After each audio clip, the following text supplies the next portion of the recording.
Hello and welcome to Forever Rugby on Forever Sports, and that is definitely not the right score. Let me sort that out. But it is, we are live. It is Bulls versus the Sharks down in Durban. Wasn't supposed to be in Durban, was the game originally, but with everything that happened, stuff like that, they requested to have the game moved to Durban, and the Bulls have agreed to it. So we are in Durban for the match itself. Looks like a very nice evening, actually. Doesn't look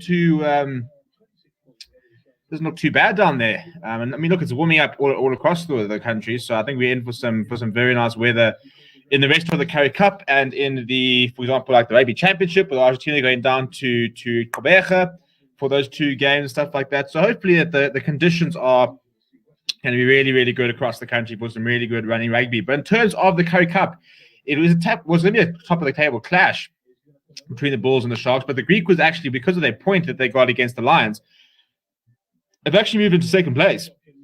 So the Greek was finished the weekend second, despite going down against the Lions today with that sort of second half surge, really giving them a very important bonus point, to score those tries and stuff and get those points was a really, really useful addition for the Greek. And really, really poor from the Lions to have conceded those points right at the end, which is something they really couldn't afford to do. But let's get in the comments. Let me know who you're backing, where you're watching from. What are your thoughts on the game itself? What do we think is going to happen? We've got a poll running, so go and vote for who you think is going to win the game. Let me know what the story is as we sort of wait in eager anticipation for tomorrow. This big game between the Lions and the Springboks, as it all comes down to an end. Jake White looking very, very settled and very happy with life at the moment, and why wouldn't he? I mean, if you look at the squad he's got, and we'll go through the teams in a bit of a moment, but they are really looking so good. The squad depth is pretty unreal, actually, there at Pretoria, and I mean, in that sort of circumstance stuff, like, I mean, you're looking at the team, quite a few players coming back, a lot of players not even involved today, which sort of shows you the depth that they have. But it really is sort of a case for the Bulls of trying to sort of work out who their best starting 15 is, who their reserves, who can they back long term, who can't they back long term, because there's not a lot of time between the Currie Cup and the United Rugby Championship. The United Rugby Championship at this stage is supposed to be kicking off in September, and the Currie Cup only finishes in September. So it's all going to be quite a busy sort of calendar for sort of the up and coming teams. But it's one of those things where, look, as a South African fan, we didn't have rugby for so many months last year. We will take everything we can get, which is the main thing. But so keep voting on the poll. It looks like Bulls are winning quite comfortably. Player one says hello, good evening, and Rainer Opman says Bulls will take it by 15. I don't think that's a bad call at all. I think at this Bulls side, it looks like it can score a lot of points. I think Jan Goosen is playing some very, very good rugby at the moment. And he'll be wanting to try and continue impressing, especially in these big games. It's one thing to sort of do well against a team that you kind of expect to do well, but if you can pitch up on in the bigger games, a game like tonight, that's where you start putting yourself in Springbok conversations. That's where you start sort of really getting yourself out there and onto the map, really. And look, I mean, I think that Johan Goosen, it's a matter of when, not if, he'll be back part of the Springbok squad. But I do think, and I've got quite a lot of flack for it, I just do think that he does need to also prove a certain amount of fitness. He is somebody who has played very, very little rugby over the past sort of year. And, he needs to just be able to put together a whole bunch of games in a row and not break down like he kind of usually does. So I think this will be about his fourth game. Yeah, I think this is his fourth game. I think he played the Lions, played against the Western Province, played against the Springboks or the SAA. So I think this is his fourth game now of the season for the Bulls. Could be his fifth. I can actually go check. But, that's what we're talking about. We know if we can try and get to, I mean, if he plays two more games, he would have played more games now in the Currie Cup and for the Bulls than he did the entire last season for Montpellier, which is the main thing for me. It's a case of proving fitness and stuff. I think form-wise, we're looking at him when we saw what he was doing for Montpellier when he played. But a lot of it is he fit and can he stay fit? Rainer Opman says we can have a Bulls A versus Bulls B and there won't be a bad play on both sides. 100%. I mean, if you're looking at the players who aren't involved tonight, with the Springboks, it's Morne Steyn, Dwayne Vermeulen, Johan Grobelaar, Mark Van Staden, he's technically not coming back. Who am I missing? I'm missing somebody. Oh, Trevor. But then also, there's no Lionel Lapu tonight. There's no Ruan Cornbrink. There's no Jacques Duplessis. There's no who else is missing tonight from the Bulls? There's people like Richard Creel, who I think is a very talented youngster. There's Kurtley Orenser. There's Stravina Jacobs. There's Marco Janssen Fury's been playing pretty well. No Ambrose Papier, who's injured. So it's crazy when you look at how good this Bulls side is, and we'll look at it in a moment. And yet they've still got so many players. And even look at the youngsters. Albert Lowe was grabbing all the ports, but I think this Muller Ace guy is really, really good as well. What is also quite interesting tonight is we're going to see Jan Hendrik Wessels at hooker. So let's actually go through the sides and get an idea of what we are going to see in each camp. And we'll start with the home side, which is the Sharks. And an interesting call at number 15. Curran Bosch goes back to 15, where he kind of sort of started his career in many ways. And I think a place he's very, very comfortable at. In many ways, a lot of people are saying he should stay there. Yal Penkler and Thake Abrahams will be the two wings, very talented players, both of them. Murray Costa, Werner Koch. I'm really enjoying seeing Werner Koch at outside centre. We've been calling for it for a while, and he's been very good when he has played there, in my opinion. And then Lionel Cormier, Grant Williams is your halfback combination. Lionel Cormier is a very attacking fly half, which is really good to see. Pepsi Buthelezi, I think, has been in phenomenal form lately, captaining the side. Henko Fenter comes back, and Dylan Richardson will be covering hooker as well. He starts number 6 jumper. Reniel Hugo and LaRue Roots, two very big and physical locks. And a front row of Kutum Kuno, Karen van Vuren, and Intutukum Chuno, who's quite highly rated, but somebody who, for me, has to prove a lot come scrum time. Off the bench, Kwesi Mona, Lawrence Arjon, so the only two front rowers, Temulani Boli, Impilo Gamedi, and James Fenter. So entire loose trio, really, that could come off the bench. And then Nahamba, just back from the Springbok camp, Jeremy Ward and Anthony Folmick. So with no hook on the bench, the idea is that either Karen van Vuren or Dylan Richardson will play a full game. For the Bulls, this is how they line up. And at fullback, David Creel. A bit of a mainstay is David Creel, despite being so young. And some people seem to come and go, but he kind of just sort of continues playing there. The two wings are back, though. Madosh Tamwe back from injury. Stedman Khans back from a disappointing campaign with the Sevens over in Tokyo. The center pairing of Harold Forster and Cornel Hendricks. Cornel Hendricks back off the wing from last weekend. And then Johan Koos and Zach Berg continue their partnership. Also really, really rate Zach Berg. I think he's a fantastic player.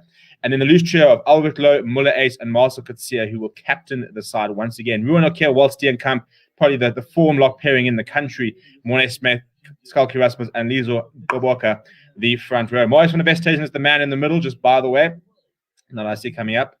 And off the bench, Jan Hendrik Wessels covering hooker today, which will be quite interesting for somebody who's very good in the loose, but maybe a prop who's scrummaging needs some work. Sampiwa Mantanzima, lovely, lovely player. Got a bit of a goose step on him. And then Mahlele Dlamini, who is massive. Janko Swanepoel, Honor Buerta, and then the very, very promising youngster, Keegan Johannes, Chris Smith, and Sibongile Navuka. In theory, is the 23, but they also had the likes of Jacques van Nooyen, Reinhard Ludwig, WJ Steenkamp, Marco Janssen Vuren, and Richard Creel available if needed. So that's how the sides are lining up. If you are new to the channel, please make sure you smash a like on the if you're not new to as well, you can smash a like. But please do subscribe to the channel if you are new. Let me know where you're watching from. Let me know who you are backing, what you think of the game. Is there a side that can beat the Bulls at the moment, or are they just too good? I kind of tend to go with the latter, to be honest. I think there are very few sides currently in the Currie Cup, for example, that can beat the Bulls. I think when all the players come back, I think the Sharks are very, very strong. Just watching the kickers before, and they were battling a little bit with the breeze, so it'll be interesting to see how the goal kicking goes after their confidence will probably dent a little bit in the warm-up. And those are the games we've got for you this weekend. Of course, tomorrow, Western Province against cheaper than you mentioned it, Andy. Almost the bottom of the table clash. And I do feel kick off in just about 4 minutes' time. Just sorting out what I want for dinner. I've got my priorities here, people. It's been a long day. I need to make sure that my dinner is sorted for later.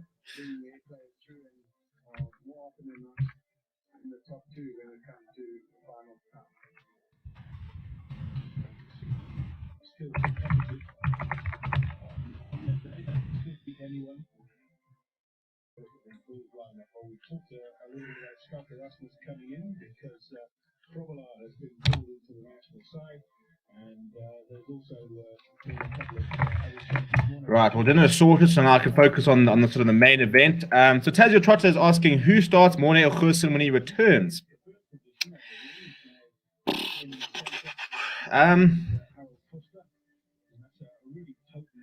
Bosch isn't playing today anymore. He is sick. Volmik replaced him. Yeah, I've literally just seen the teams coming up here. So Volmik is in and Moni Liebach onto the bench. Liebach needs to leave. I'll tell you what, at Lions, I'll take Liebach tomorrow. Thanks for that, Randall Altman. I've just literally just seen the team there now. So that's a bit of a blow because I was quite excited to see her and Bosch playing at fullback again. In terms of Goosen or Morne Steyn, I mean, I think after the box series stuff like that, you probably have to start phasing up Morne Steyn, don't you? Look, you can play Jan Goosen anywhere in the back line. You can play him at full back. You can play him at outside centre. They might play him at full back. I think, David Creel is quite young, so that could be a potential place where you could try and slot him in. But, I mean, what a nice position to have, to be sitting there choosing between Morne Steyn or Jan Goosen. Speaking of Fridays and getting the stuff sorted, these are so cold, and I'm so excited. It's been such a long week. And it's actually been a very long weekend as well. Just working all day, every day, earning the bread. Master Kutsia has got a bit of an interesting look. Looks like, I don't know if he's got black. I think he's got a bit of a black eye underneath there. So here comes Pepsi Buthelezi leading out his men. Very, very impressive players, Pepsi Buthelezi. Also very impressive captain. I think that a lot of people are saying that, and I agree with them, that he is potentially a future Springbok captain. The ultimate sharpshooter, good evening, says off topic, but what do you think of all the fans saying British National Lions series is not a good advert for rugby? Personally, it makes me upset every time there's a game without lots of try. It's not a good game. I think it's Test match rugby. I think that that's the reality of Test match rugby. It's at the end of the day, it's how can you win and what sort of tactics can you use to win? I don't think. I mean, you look at World Cup finals and how there are never every try scored, for example, in World Cup final and stuff like that. Always penalties and very close games and stuff like that. So I don't think that when it comes to Test match rugby, I don't mind watching a game. Look, at the end of the day, if I watched the Lions versus Griquas earlier, where the Lions really, really struggled. Cheers, by the way. To put the Greeks away because they couldn't defend. Now that was an 87-point game by the end of it, and I didn't enjoy it. It wasn't a good game. So there were plenty of tries, but I didn't enjoy it. Compare that to what we saw last weekend from the Springboks and the British National Lions, when it's really high intensity, big collisions. We'd like to speed the game up more. I think that's something I can agree with.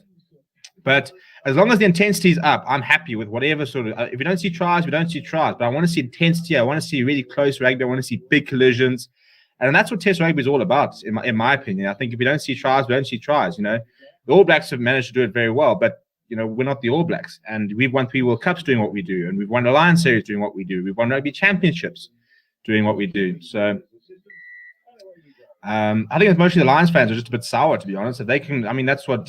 You're able to kick off, by the way. Ooh! And it's bounced straight back towards, I think, it almost looked like it bounced back to the Bulls, but it has been gained by the Sharks. So Grant Williams will give it to Kieran van Vuuren. And there was a knock-on there from Kieran van Vuuren. I think it's from the back there, yeah. So we'll go back from the knock-on earlier. I thought there was a knock-on.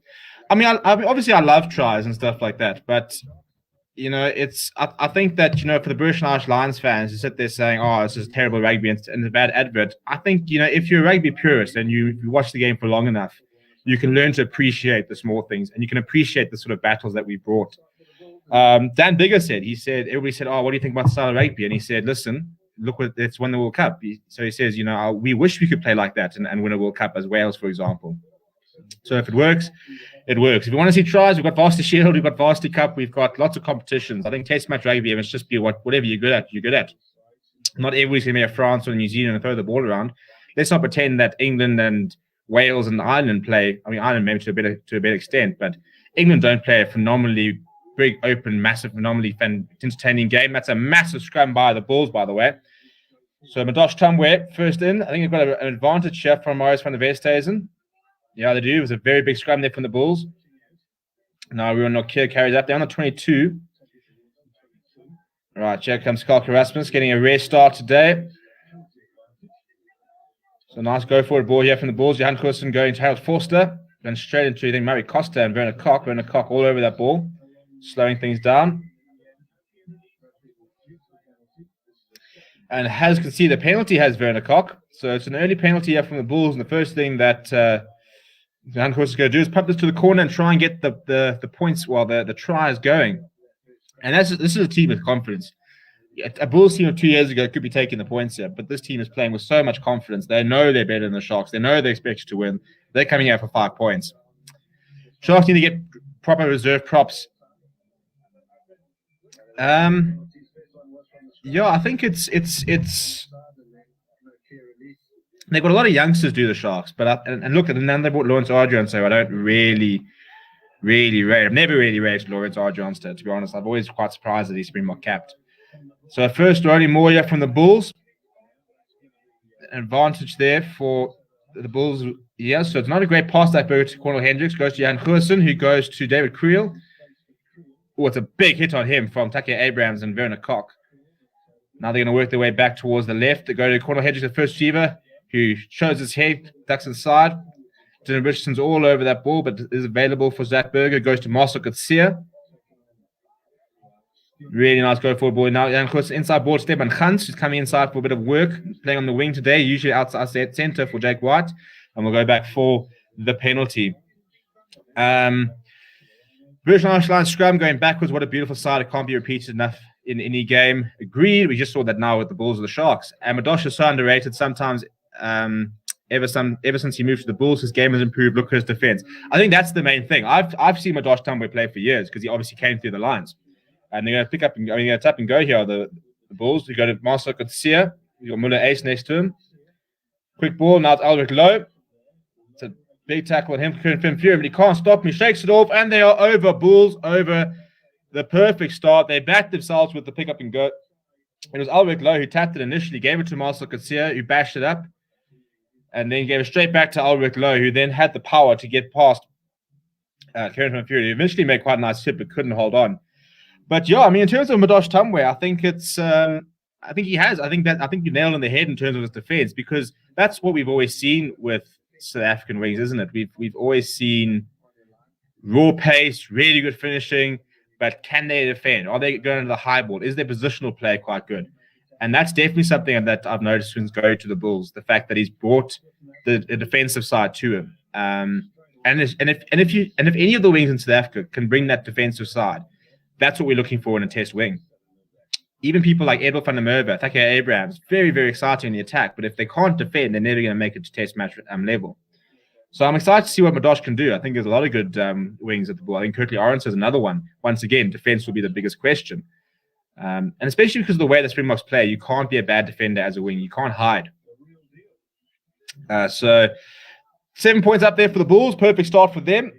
Lionel Cornea going quite close to touchlines, but not forward from Ruan Nokia. So it's back in the Roots, who's a giant of a man.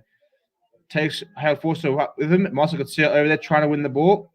Doesn't manage to. So Kieran from Furen will carry this up. Now can the Sharks hit back? Grant Williams going back to the blind side, and Werner Kok has just spilt it right out of his hands. That's very, very uncharacteristic from Werner Kok. Under no pressure and just completely spilt it from nothing. So it was almost a nice opportunity for the Sharks trying to get back into the game, and Werner Kok just taking his eyes off the ball as it hits him and dropping it forward. That's not a good moment from the Sharks outside center. Come on, man, I backed you.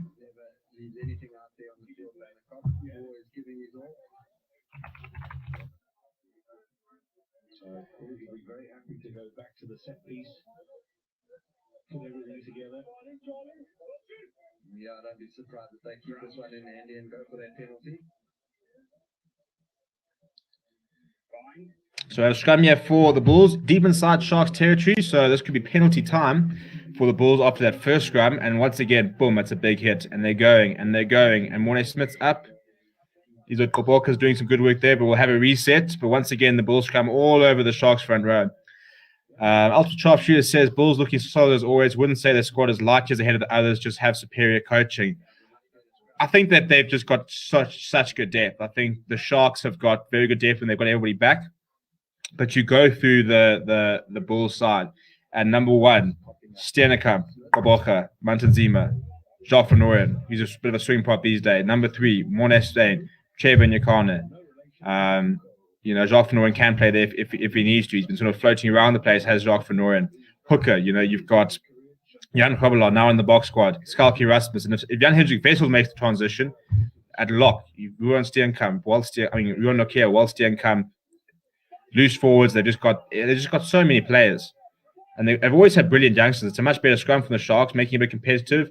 Hussein's wrapping around Forster, so it's a good break here. Yao Penkler brings him down on the halfway line. Werner Kopp quick on his feet.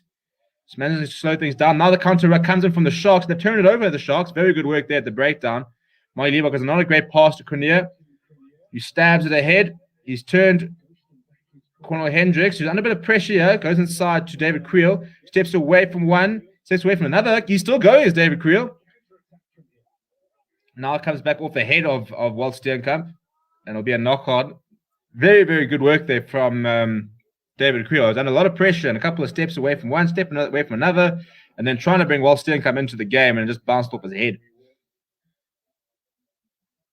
Yeah, I think he was offside, I think was the issue. So he kind of tried to duck away from it, did Walt Steenkamp. And just because, this day hasn't been long enough, my Shiva side's cut out. That's always fun.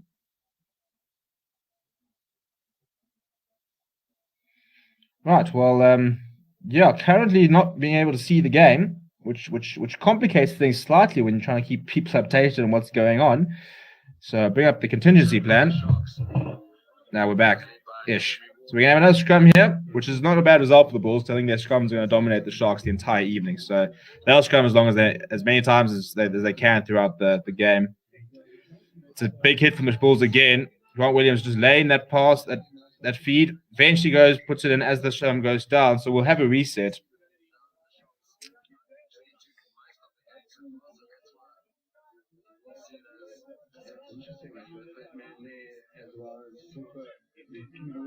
Also was the number 8 at Mansfield College and made the big move to reset prop. Of course, another famous reset prop who did exactly the same was Beetham Tawarira.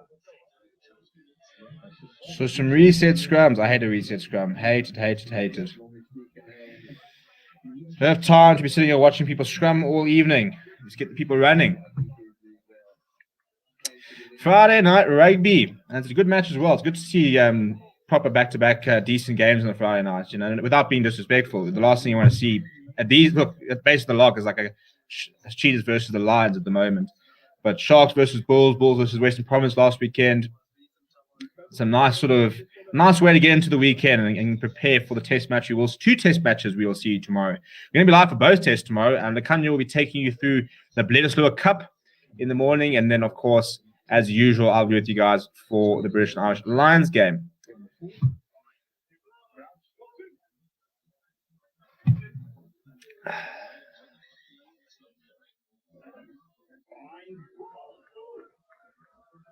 Oh, my stream's busy acting up now, so we do have a hit. Looks a little bit better from the Sharks now. That's better from them. Pressure coming in eventually, but Grant Williams managed to use it. He spots a half gap to Grant Williams. Inside ball to Tucker Abrams. Abrams is brought down by Madosh. Can he hold it? Murray Costa! Oh, he's within inches of the try line. Brilliant stuff. LaRue Roots. He's got the power. Can he get grounding? He can. That is sensational stuff. Grant Williams, take a bow, because he was the orchestrator there. And he's so quick, is Grant Williams. Off the base of the scrum, he saw a gap and he took it. Brilliant handling. Tucker Abrams, really good support work. Very good hands from Murray Costa. You can see great inside ball there. Tucker Abrams going to Murray Costa. David Creel makes the tackle. He comes within inches. Grant Williams then just gives it to LaRue Roots, who at his size up against Madosh Tumwe is only going to have one winner. Barrels his way over the try line. That's a really, really good try from the Sharks. They hit back.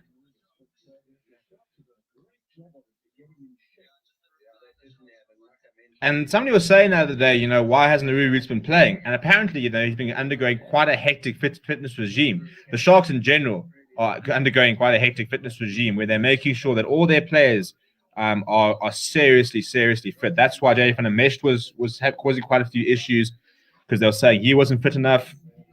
LaRue Roots, they've been working with a lot for the last couple of months, but he's coming in. He's looking big. He's carrying a lot. He's looking quite mobile. And Jan Hussen will get us back underway. Very nicely worked there from the Sharks. Fantastic from Grant Williams. Pepsi Buthelezi under the high ball. Marcel Garcia's over that ball. I think he's going to win a penalty. That's brilliant from Marcel Coetzee. Well, it's really, really bad cleaning out by the Sharks. And Marcel Coetzee, off the kickoff, Pepsi Buthelezi had support around him, but they just couldn't clear their players. And Marcel Coetzee was quick over the ball, and he's won aside a penalty immediately off the kickoff. Well, that's interesting. They're going to take the 3 points.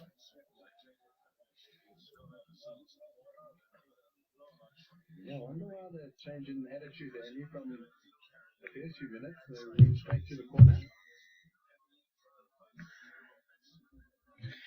Well, it's fantastic work from Marcel Coetzee. It's terrible cleaning out from the Sharks.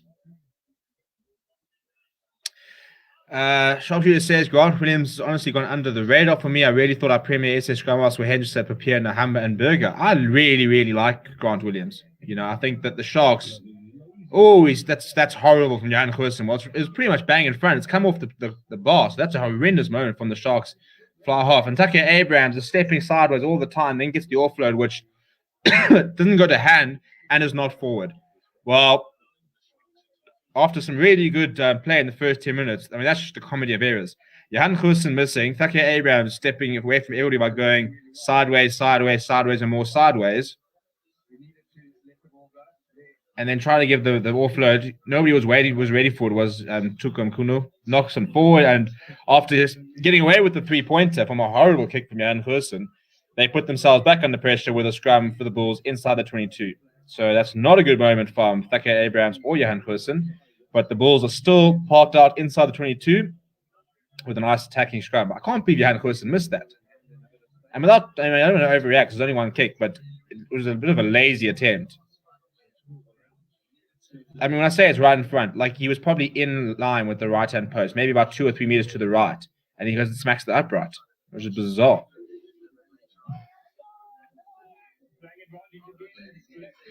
Penalty advantage on into Tukum Kuno collapsing. Cornel Hendricks wrapped up by Grant Williams. And it's one on the ground from Dylan Richardson legally, but there was a penalty advantage.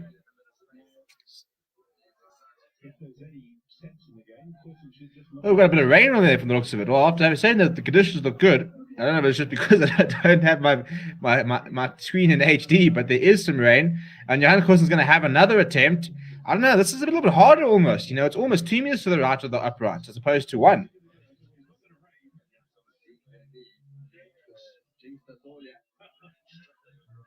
There goes Goosen's block chance. I mean, I wouldn't go that far, but you cannot be missing those. I mean, it's a bit like when Mornay Stain, when they drew that match, I think it was the preparation series. Or was it when was it when he missed? He also missed at Durban.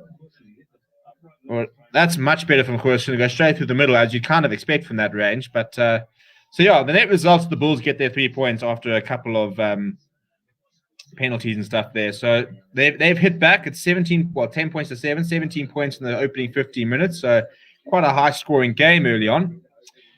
Yeah, let me know where you're watching, who you guys backing, who you supporting, who we think is going to win. How was your week? How's your weekend looking? Am I drinking by myself? Is anybody else popping a beverage with me?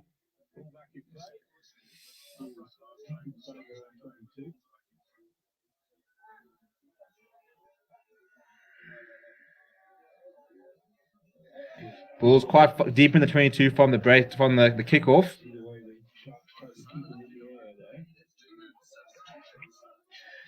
Ball was popped out at the back, so the Bulls had to commit a couple more players, and it's a penalty to the Sharks for stealing off. So once again, the Bulls, just when they've scored points, have conceded a pretty poor penalty. Zach Berger guilty of maybe not getting that ball out. Counterattack came in, which forced a couple of players to try and come to the rescue, and they've sealed it off. And Sharks with the penalty on the 5 meter. And once again, they're going to go for the 3-pointer as well. Achilles says ultimate note Goosen always has a chance. Yeah, I mean, he's not going to get dropped because of that, but it really wasn't a great kick. Bulls fan here, Bulls to win by 15 to 20 points.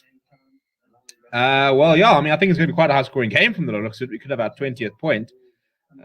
Why did Bulls now go for 3? Should have kept going with the tap and goes. I know, and that's what I think was Butch James in commentary was saying. It's weird that in the first couple of minutes they take the 7, they get the 7, and then a couple of minutes later they've got another chance to take another 7, and they take the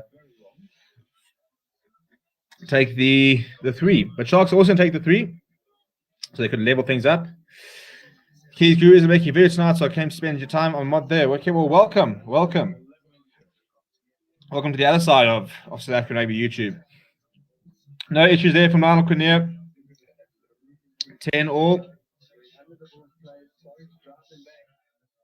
You see, it was the Roots with the counter, Kieran from Furin as well. And then Zach Berger goes off his feet to try and keep the ball there, completely sealing it off. So it's the right call from the referee. Sharks have leveled things up. And Jan Kosten goes to Pepsi Buthelezi off the kickoff. He hands off Madosh Tambwe. It's a big hit on him from the two locks. This time we've got much better support and they've actually managed to keep it. Cornier now goes towards the right. It's a decent looking clearance. And it's a penalty for being in front of the kicker.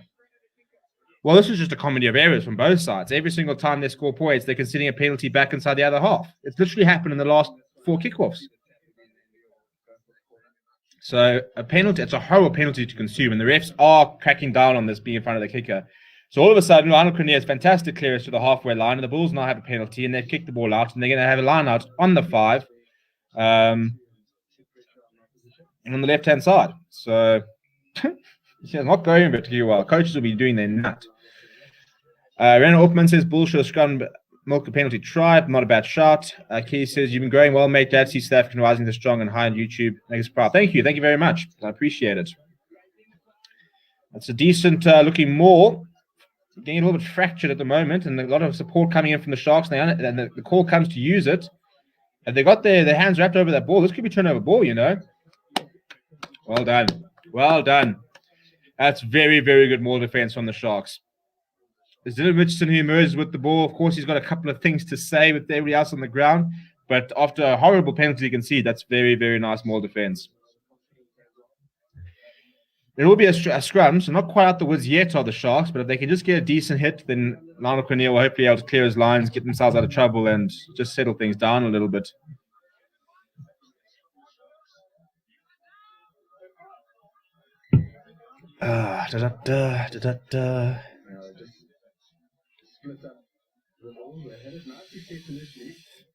What is your name?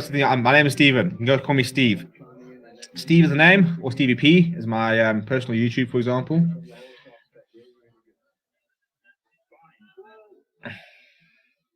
Yeah, and the problem with Freo Sports is that we change. For example, tomorrow morning you'll see a very different person to me. So yeah, my name is Steve. Tomorrow will be Lucanyo Chongweni, also known as Chongs. We also have Sean who's on here quite often. A couple of resets here.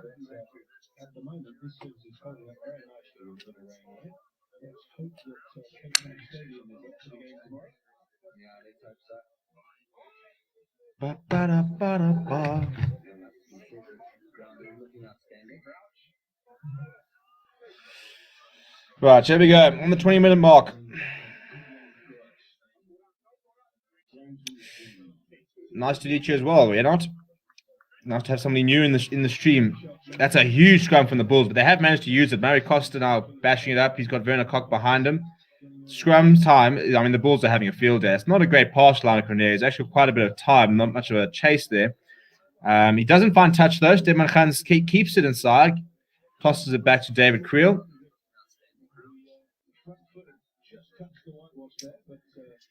So they go towards the right. Albert Lowe eventually decides to put his head down, make a few meters.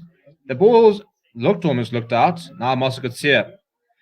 Bulls on the right-hand side, just inside the half. It's a good work on the breakdown there from Werner Koch, who's turned the ball over. Brilliant stuff from the outside center. But Reniel Hugo, I think, has knocked the ball down on the deck. So it's frustrating from the Sharks. It was a really good turnover from Werner Koch. And then Reniel Hugo, well, we'll give him his due. It is a long way down. Probably should have just tried to dive on it, but instead tried to pick it up and left it behind. Yeah, I saw someone else here earlier at the Greek versus Line game. Was so confused. Yeah, we're trying to build a bit of a team here. So we've got Lucanyo, who's off and on. So you've got another guy called Sean, who's done a couple of games, but it's mostly me and Lucanyo. Lucanyo, very, very knowledgeable person in the game of rugby. Very, very good up and coming coach, coaching Varsity Shield sides and stuff like that. Much better at knowing what's going on in the scrum than I am. The scrum remains an enigma for me. I think it remains an enigma for most people besides front rows, to be honest. Even front rowers, I think, have had their difficulties. That's a better looking scrum from the Sharks, but here comes the pressure from the Bulls. That is immense. It's another penalty advantage. Cornel Hendricks goes wide to David Creel. He decides to stab it on the ground. Stedman Khan says he got the pace. No, Dylan Richardson is back. He's under quite a lot of pressure. They'll go back for the penalty. And this Bull scrum, well, this Bull scrum's going to win in the game just based on the penalties they're going to win. Every single time. They just can't compete, can the Sharks? And if I'm short Everett, I'm thinking, well, how soon is too soon to put on a new front row because they're getting absolutely pummeled.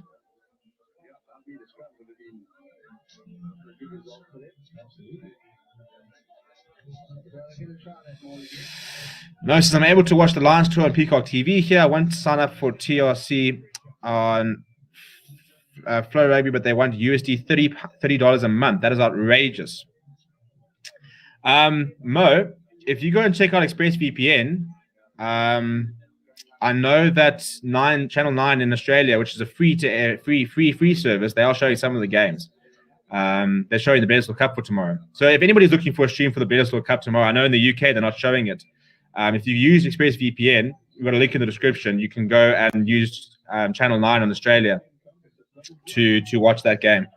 I tested it yesterday and it all works. So the Bulls have gone to the corner from the penalty and they've knocked it on the back of it. I think that is Muller ace. So once again, the Sharks sort of keeping their wits about them. And it's a pretty good defense there because it was a bit of a set move off the line out, trying to shift the point of contact. Then they're going towards the right to the youngster, little baby face assassin. That is Muller ace. And it's not a great knock on, to be honest. Good evening, Renwell says, come on, Sharks, show us that you can actually play. Well, they're defending quite well, but they're kind of, undoing all the good work with some basic errors.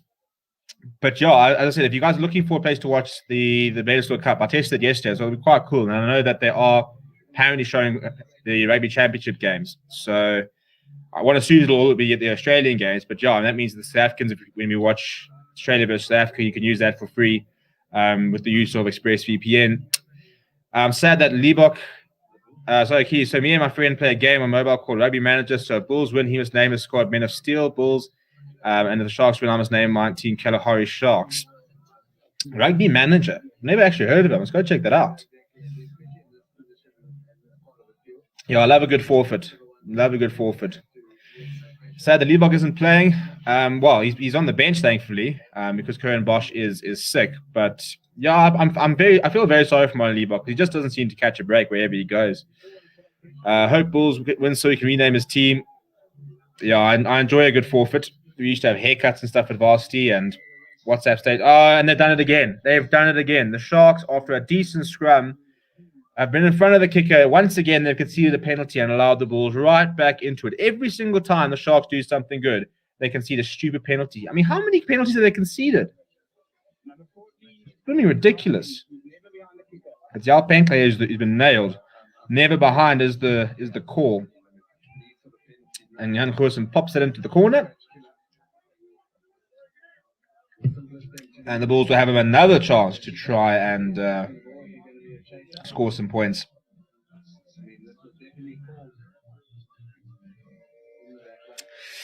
You should check it out. It's a really awesome game. You build your own town and stadium, build your own team, buy new players, etc. Just lots of stuff you can do. Join my guild if you ever play. That sounds very cool, actually. I think I must check it out. I used to be very big into FIFA career mode and football manager and stuff like that. So it'd be quite cool to do a rugby version. This is a much better looking more from the Bulls. Well, it's going pretty lateral. They managed to keep it inside.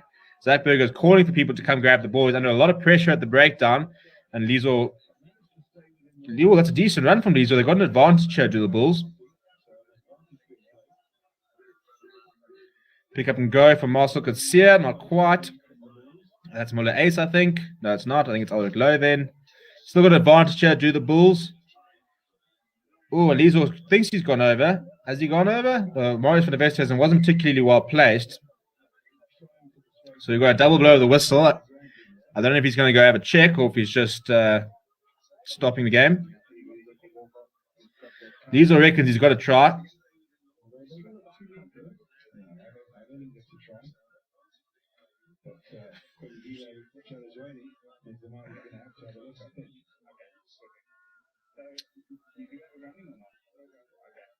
Who is this referee? He looks about 5, the touch charge.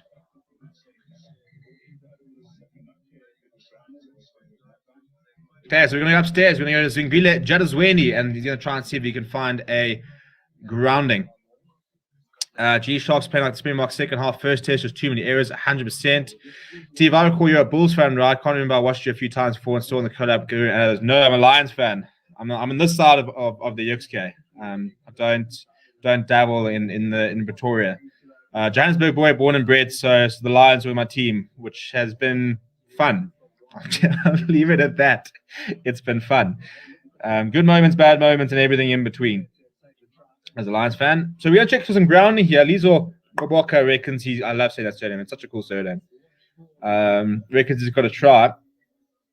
Plessy Buthelezi, literally. So Grant Williams moves. I don't think he's got grounding here. Plessy Buthelezi shifted to the left, and Grant Williams was very aware to the threat. Got back there quite quickly. And I think he's actually stopped the try here. Lions ready. Yeah, well. So my dad supported the line. Well, I grew up supporting. Oh, actually, I think he might be grounding there. That angle, I think we've got grounding.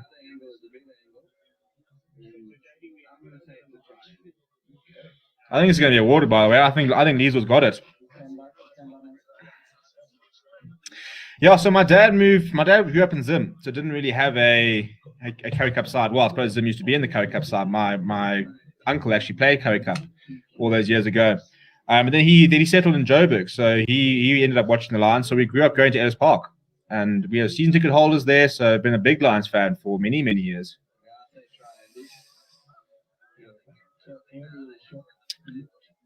Right, so Lizo, has he got grounding? Yeah, he's got grounding, I think. Who do you vouch for tonight? It's difficult. I'd probably like to see the Sharks win. I'd like to see. You're going to. I mean, at the moment, the Bulls kind of feel immortal, where nobody can touch them. So it's nice to be able to see other teams beat them and show everybody else you can. So the try will be awarded. Liesel's the man on it. Yeah, so I'd like to see the Sharks win. I don't see it happening. I think we all think that the Bulls should have a fairly easy time here.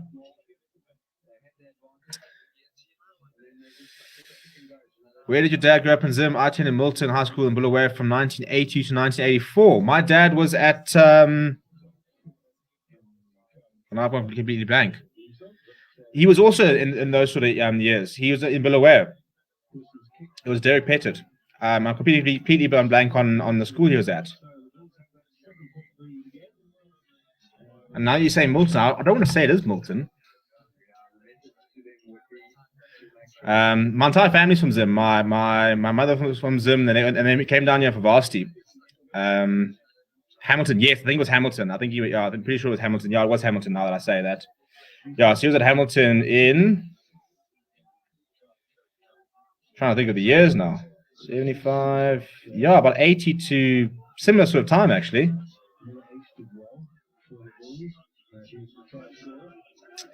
And the extras there from Johan Goosen, so 17 points to 10. Let me get my clock back on. Zach Berger from the base of the rack off the kickoff will try and find a bit of territory and touch. Doesn't find touch. Very nonchalant offload from Anthony Folman. Now Pepsi Buthelez's got a bit of a run up. He bangs around 3 Bulls players. It's a big carry from him. Going down the blind side here, Reniel Hugo.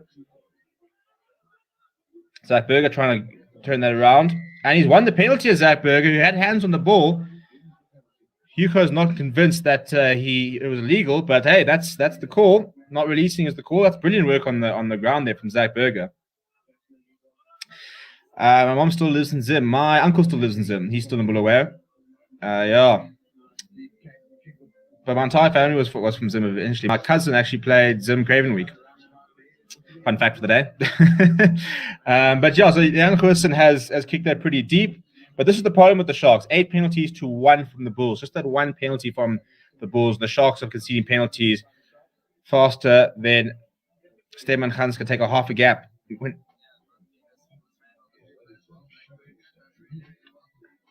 Right, to the front of the lineup. It's to Stierkamp, then to Berger. Jan Goosen goes to Mosekotsia in the midfield, wrapped up by Maury Costa. Dylan Richardson's all over that ball, and it's a penalty. And it's a double blow. Oh, we're going to see a yellow card there, Dylan Richardson. No clear release of the call, and Dylan Richardson has received his marching orders. So after all that, they were hanging in really well with the Sharks before that try, and now they've just conceded that. They conceded a 10th penalty of the half. And, well, Dylan Richardson's going to spend 10 minutes in the bin. So that's not going to be good. And they're going to take 3 points from the looks of it.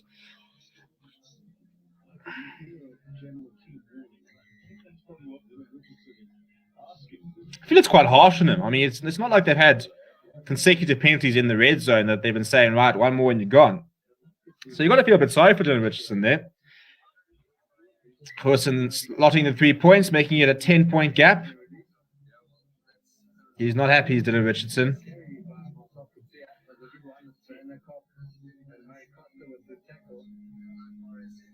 I'm not even convinced that's a penalty, you know. He wasn't even part of the tackle. So it was Murray Costa and Werner Koch who made the tackle, and then Dylan Richardson, as it went down, was straight over the ball, gets penalised for never releasing. I don't think he had to, and then gets yellow carded. So that's a harsh call. That's a harsh call. But they're taking the 3 points. Keys, come on, ball, score another try. Let's get some good lead going. Well, I think this could be the turning point here. It's a solid carry from Liesel. Now Zach Berger will go to the boot. Try and audition for that Springbok number 9 by demonstration of his box kicking. It's decent distance, but he won't find touch. Right, Correa coming inside. Yeah, Penkler is coming looking for some work. He's got Costa. Now he's got Werner Koch. Werner Koch steps inside. One still getting away from Albert Lowe. Still going as Werner Koch. That's a very nice carry from him. It's eventually brought down about middle of the half, really, both laterally and vertically. Grant Williams going to the blind side. Pepsi Buthelezi lining up Miller Ace. Wow, what can Lionel Cornea conjure up here? Just a big carry there from Kieran from Furen, and it's off. It's a high tackle there from Mornay Smith. I think it's Mornay Smith, or it could have been Steenkamp that made the high tackle. So it's a penalty up from the Sharks. So, yeah, it's against Steenkamp. So the first thing the Sharks need to do, Pepsi pointing to the poles. Pepsi, I reckon, corner chap. You've got a man in the bin, corner. Eat up some time. There's no need to rush here.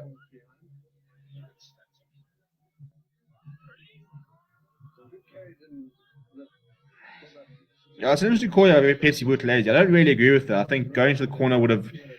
I know you want to try and get some points back, but then you're all the way back on your half with 40 men, whereas you could have kicked to the corner and try and sort of wind that clock down. Bocco should have picked Cornel Hendricks. He should play centre for us. Well, I mean, I don't think he would start, but I definitely think I'd have him there before Frans Steyn. So whatever the off-the-ball issues and stuff there are, they need to sort that stuff out because Cornel Hendricks really should have been part of the squad this year. Unfortunately, after the Lions series, there's not much point bringing him in because you're looking at his age. So I'm interested to sort of see who we go with. I mean, if they're going to go with Damien Willems as our second choice inside centre, it's a decent strike from Lionel Cornea, so they pull 3 points back. But there's quite a few centres in and around the world, but we'd have to start bringing them over overseas, one would imagine. Your Andre Esterhazens, your Jan Serfontaines, your Rowan Janssen van Rensburgs. But I don't really see the point in past the Rugby Championship having Frans Steyn, Mornay Steyn, and the likes in the squad.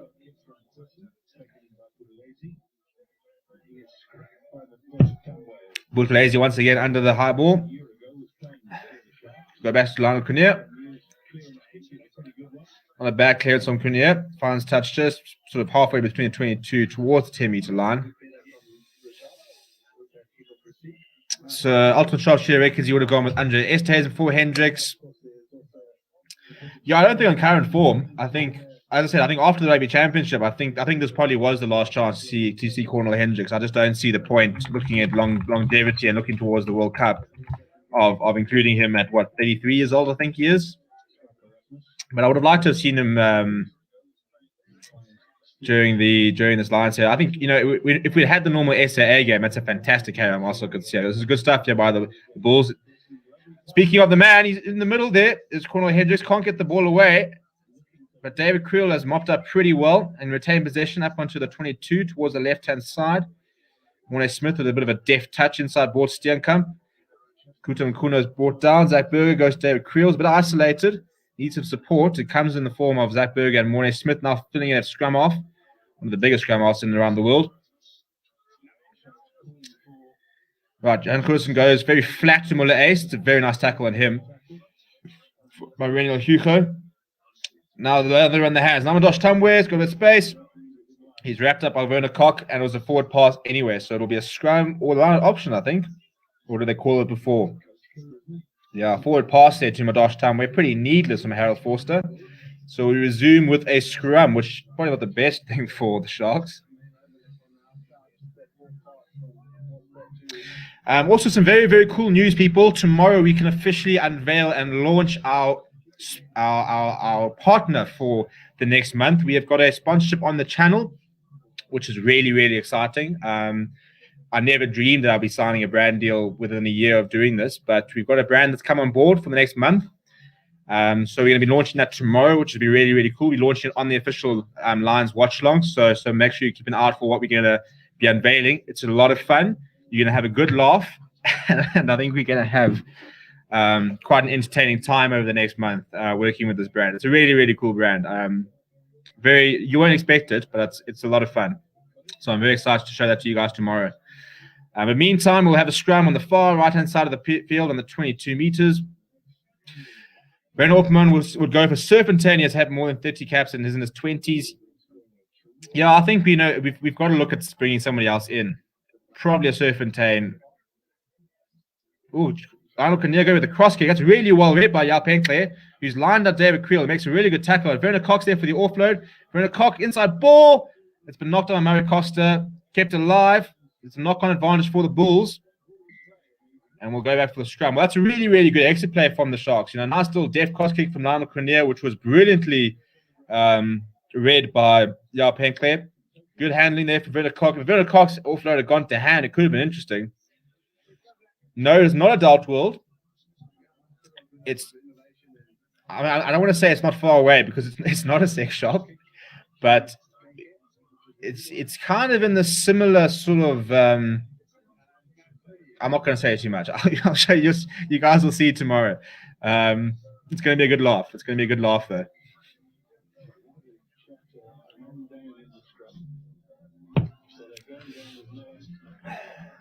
And no, it's not a condom company either. You're getting a little bit warmer, but a bit colder. It's not quite that hectic. You'll see tomorrow. We'll have the fun with it tomorrow. I've got my script to read. It's going to be a very interesting concept. It's going to be a good laugh, though. That's another massive scrum from the Sharks. They've just murdered the Sharks scrum, the timing from the Bulls. So it's available for Alwick Lowe, who eventually breaks off. And he's wrapped up by Grant Williams. They've got a penalty advantage to the Bulls. Coulson goes to Cornel Hendricks, who goes out wide. It's not a great pass, and it's well read by Thakir Abrahams, who smashes David Creel.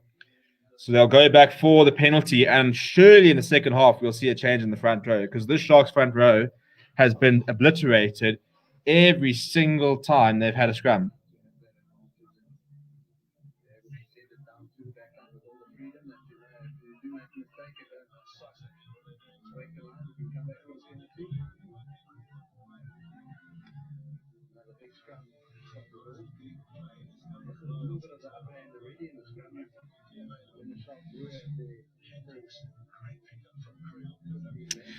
What's the penalty count now? Let me check on Ultimate Rugby and see what they reckon it is.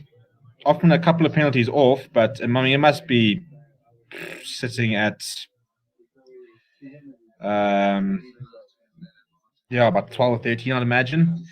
Good work here off the line out there. Jan Goosen is wrapped up by Thakir Abrahams pretty well. Now, Uran Nokia, Bulls on the right-hand side of the pitch. They're checking a tackle, number 2. Cornel Hendricks, ball over the top to Muller Ace. That's brilliantly read, but it's a bit forward. Otherwise, he would have been running in there, I think, would have Muller Ace. But the pass from Hendricks is forward.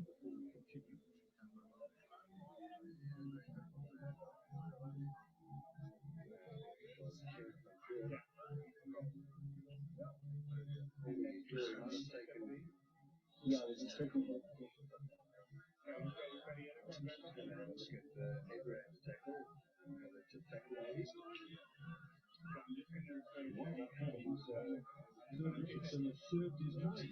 Right, so Dylan Richardson's back on the park.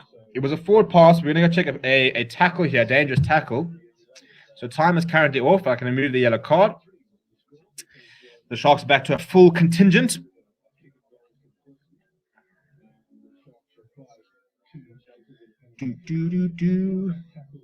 Here's a tackle. So it's Abraham's on Husson. No, that's nothing in that, man. Come on. Yeah, looking to see it was a tip tackle from Taki Abrams, but it's not for me, and they're agreeing. It's just, I think it's just a good tackle, actually. So they're saying there's nothing in it.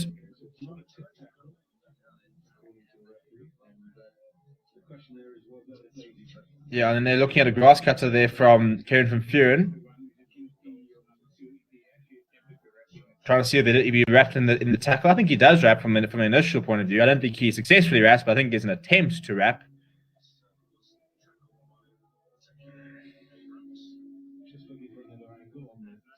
Pepsi Buthelezi floating around the officials. He's actually very good at that as Pepsi Buthelezi. Is he wearing Under Armour boots? I very rarely see rugby players with Under Armour. Shout out. Yeah, if Under Armour's watching, feel free. You know, we're available. We haven't signed any long-term things with this brand for tomorrow, so give us a shout. No, a tackle against Corson is fine. Now we're looking at the Kieran from Furen tackle. No, we're still looking at this other tackle. People, can we get the tackles right here?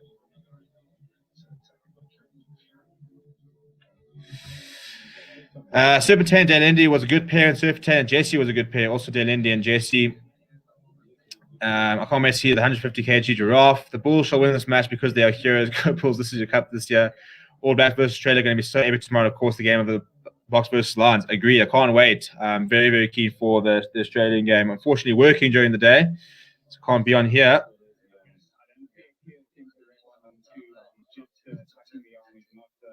I think that's a bit harsh. I think there was intent to wrap their arms, but they reckon there's no attempt to wrap.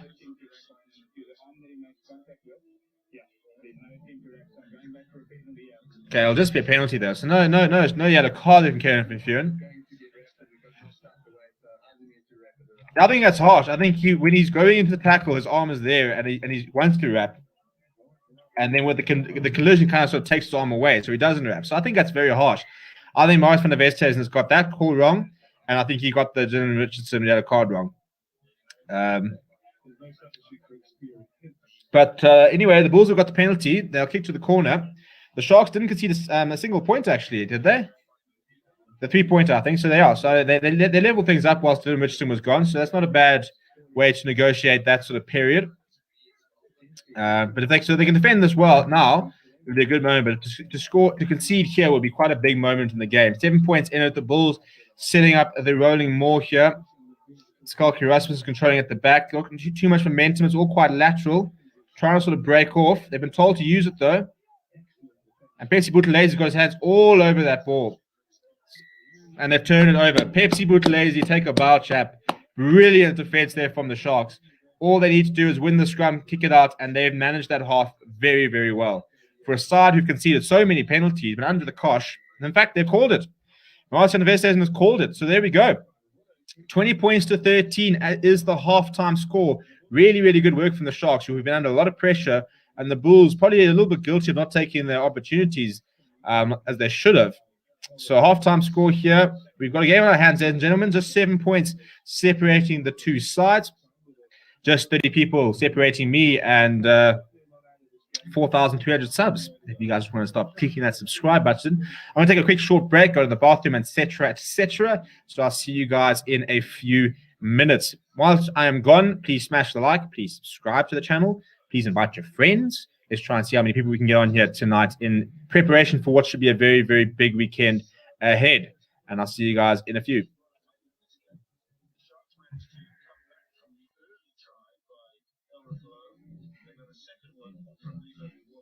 I am on my way home.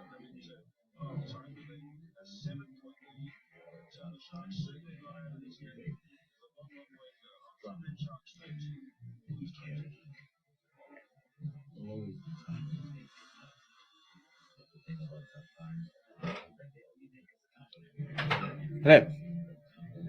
Cool, I'm gonna go grab a slice. He's hopeless, eh?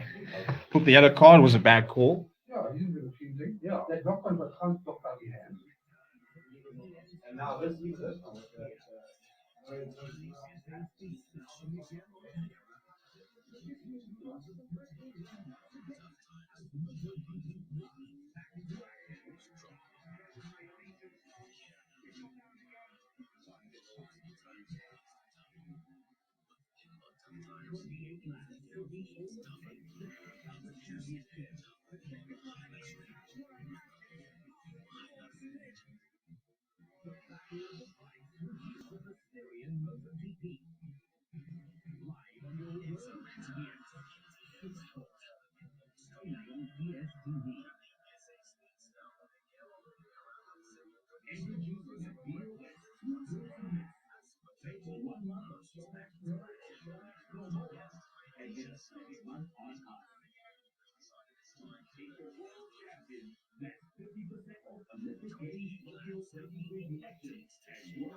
Trying to score a team spot stadium. South Sea Sharks 13 goals. It's really the corner. Rally, I'm not on my own. I'm with you, of course. Legend of the Blue Bulls and Steve Rugby. Your thoughts in the first half? Yeah, I thought the Bulls will come out firing, and they did. They scored in the first 4 minutes. But I think what I liked the response of the Sharks. We spoke earlier on about the halfbacks. Grant Williams. How he formed the gap and able to execute and keep the ball alive. And what I like about him is the same of the times. He's able to play forward, and that's what he's doing that to the team. They're happy to go wild with the shoot and fixing the muscle that's come trying literally. Is that really really dominant? And I think that's the confidence that the whole team has. They've had this play so many times. They've let it shot in the second final. But now they just wait a little bit, without a little tipping and then passing to myself, same side forward and then they score with good pass. Grant Williams obviously coming in and making a difference as well. And the Lewis as well, probably in the pace of David and Nick and really important. I have to be careful with them. And I think for the Sharks, they wanted to start and that's what they did. Strong and really and early execution. And I think what nice about the Sharks story is to Arsenal and keep the ball alive. You can see if they were playing around the corner. You cannot walk over a corner against the back. Second half, can the Sharks still get it this long, or can the Bulls continue? It's going to be tough for the Sharks, and I think for me, the Sharks discipline is less than balance. We saw now, they're doing exit their own half. They saw the penalty from the outside there, and also giving Richards, also giving it soft penalty. So I think for the Sharks, when it is important to improve on discipline, I like how they put the Bulls right under pressure so that the Bulls can play the way they want to play. But I think for the Sharks, they have to keep on, make sure they play the Bulls hard and score points.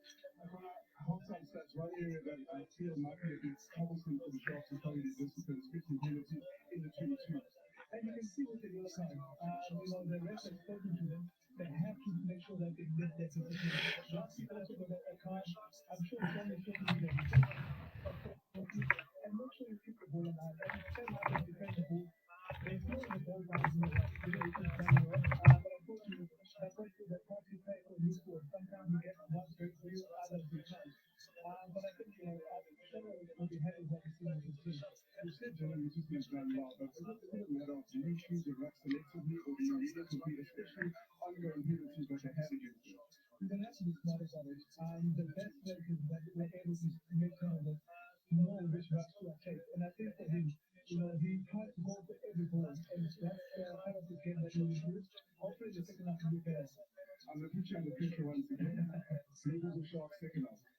I think the Bulls will be too strong. The thing about the Bulls, they're very experienced side. They know how to win big games. For me, I think the Bulls will still take it. You're a betting man indeed. Second half will only tell us once again.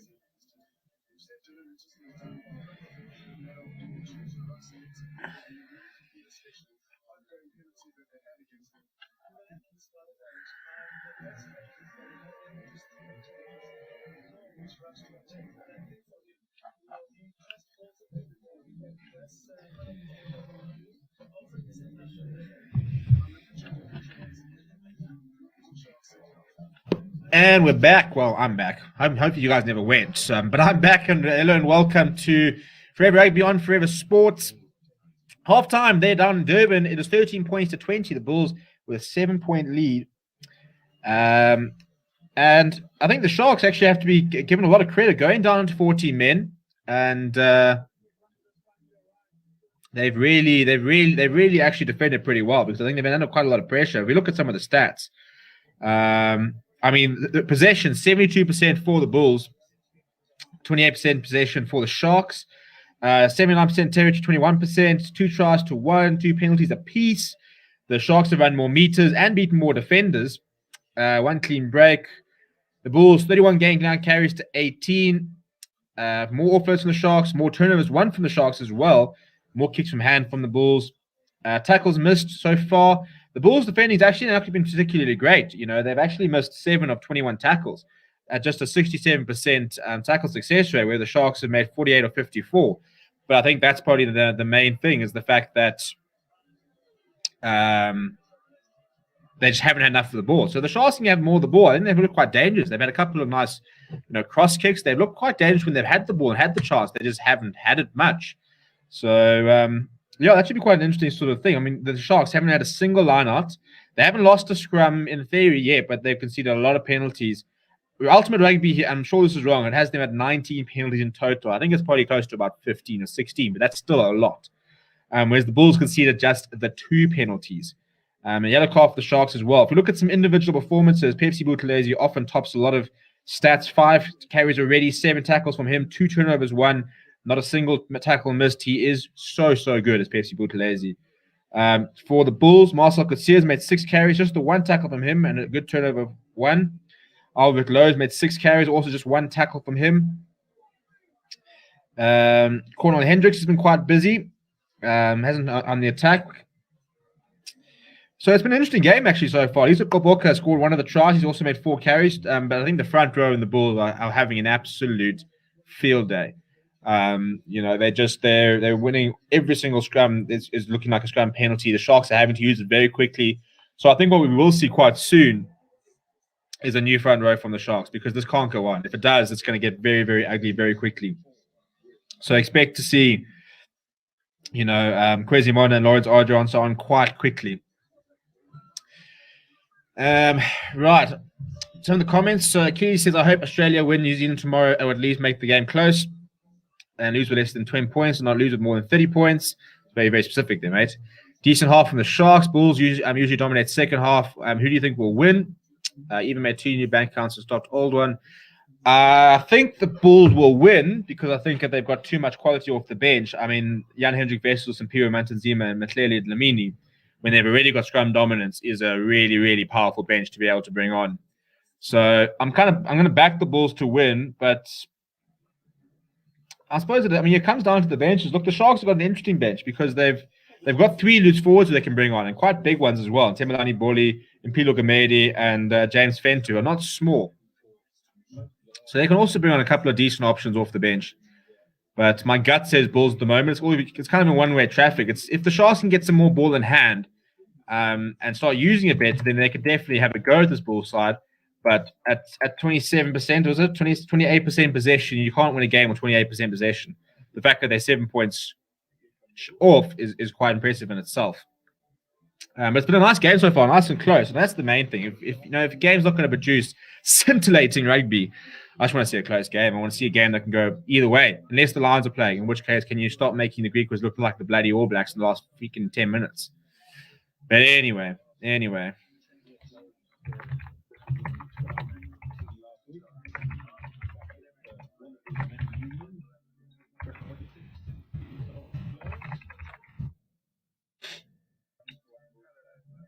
So I'm actually going to end the poll, which I mentioned earlier. So this is how we all voted before and during the first half.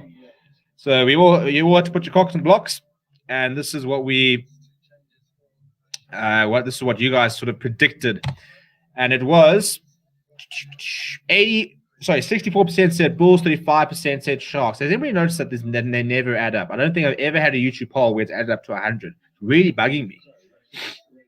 We've got not points. We've got kickoff. Lionel Kinnear, Sharks now playing right to left. He goes quite deep to the left, and it's Muller Ace underneath it. He's wrapped up by Werner Koch. It's a nice kick chase there from the Sharks. Under a lot of pressure at the breakdown, but the Bulls win the penalty. The Roots just being a little bit too over-ego and coming in from the side. You can almost guarantee it, Andy, that in the halftime talk from Sean Everett, discipline would have been mentioned. So just think how he's feeling in that. So after conceding, what we reckon is upwards of about 15 penalties in the first half. The Sharks concede their first one in the second half in the first 20 seconds at the first ruck of the half. Scenes. Please do smash like on the video, by the way. Sitting on 23 likes. Let's see if we can get that up to 40 by the end of the stream. Please keep subscribing if you are new. As I said, we're sort of closing in on 4,300, which would be really, really cool. Bit of a messy line of win there from the Bulls. Muller Ace is lying at the bottom. Sorry, it's not Muller Ace with it, because he's over there with Marcel Coetzee. So it's Kieran van Vuuren. It's another no-arms tackle from him. The first one I thought was pretty harsh. So I wonder if Marius van der Westhuizen might be going to the bin here.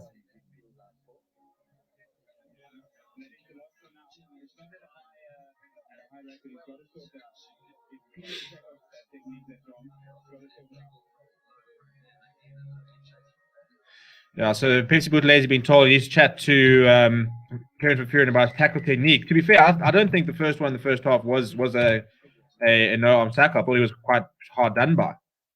So you can see 2 penalties from that. So if he has one more like that, I think he's going into the bin. But either way, it's another penalty conceded. We'll have a check at this one. It's not a great angle. That didn't look as bad as the first one. And that's a penalty to the Sharks.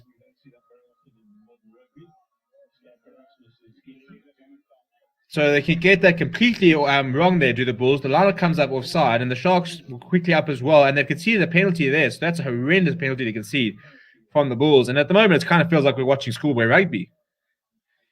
But the Sharks come away with the penalty just inside there on their 10 meter in the middle of the park. So Lionel Kinnear will pump this down into Bulls territory. He finds touch on the 23. Good evening, FNTSG. Welcome.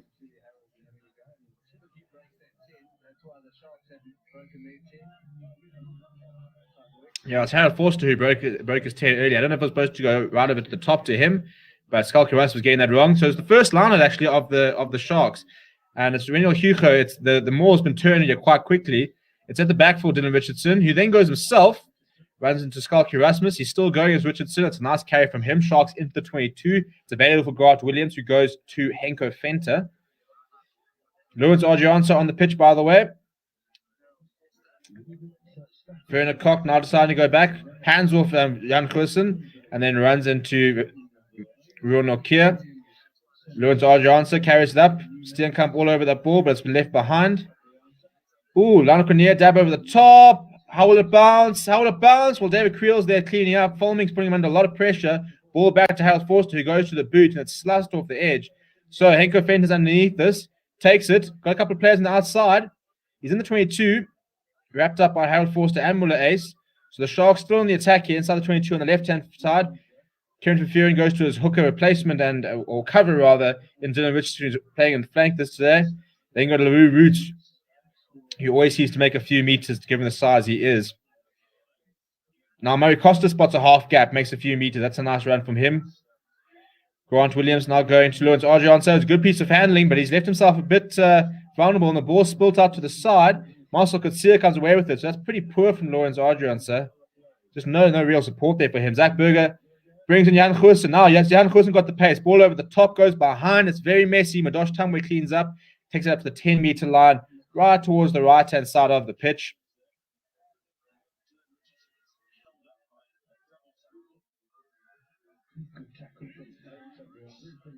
Goosen eventually sort of decides just going to kick it ahead. And Lionel Cornier's opposite number says, we'll return the favour. Spots a bit of space down the left. How will it bounce? Pretty favourably for Creel. He then tries to bring in a torpedo, which hasn't gone particularly well, so that just bounces in the middle of the park. Fulman's got plenty of time.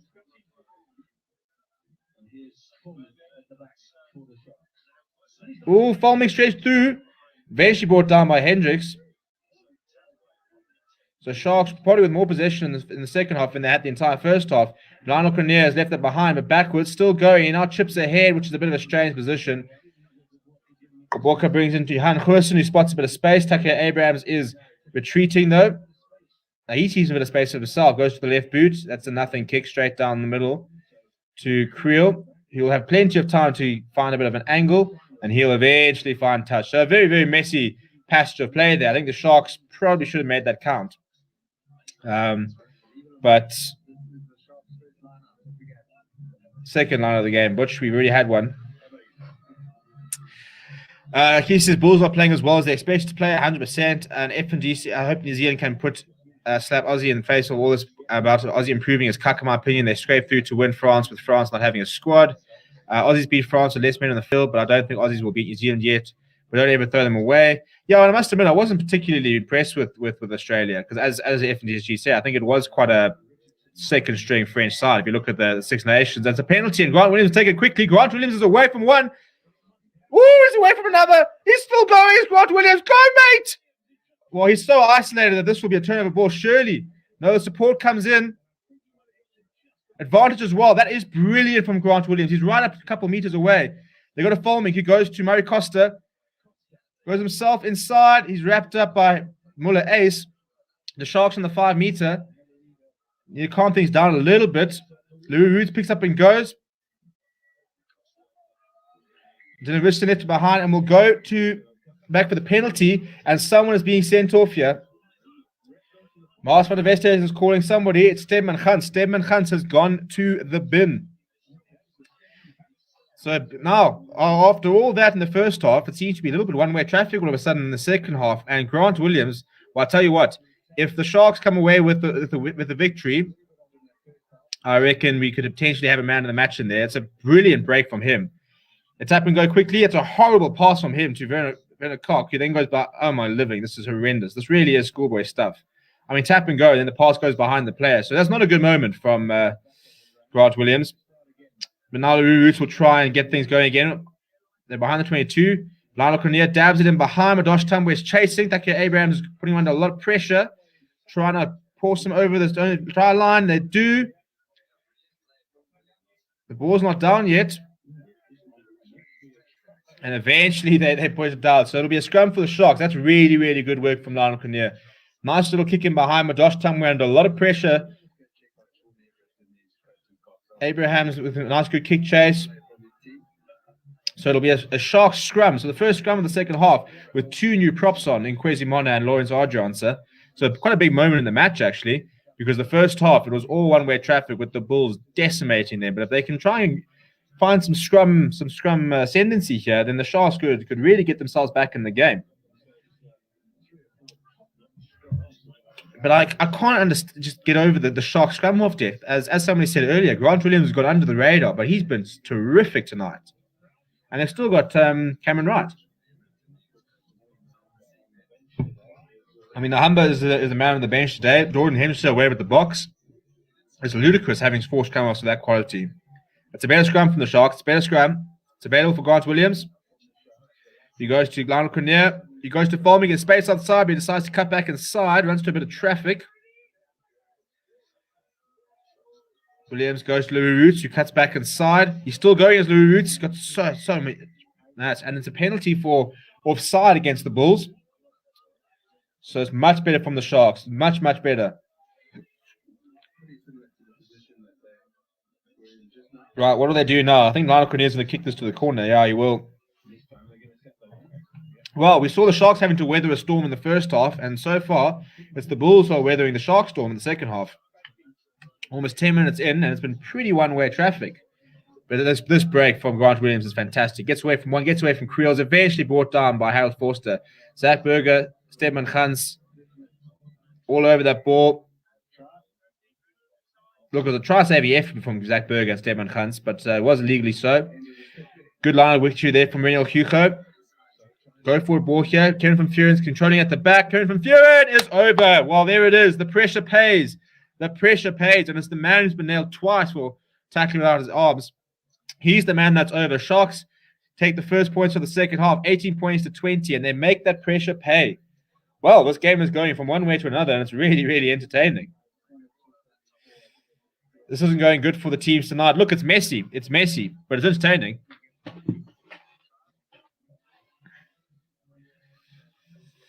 Yeah, I wouldn't say it's been particularly clinical from either side, but we've seen some good moments. Grant Williams has sort of lit things up, and the Sharks with, as I said, a long spell of pressure, not really being able to make it count, and eventually off a scrappy maul, Kieran van Vuuren looks up and just sees Johan Goosen and says, "Thank you very much. I'll grab one of those for my record."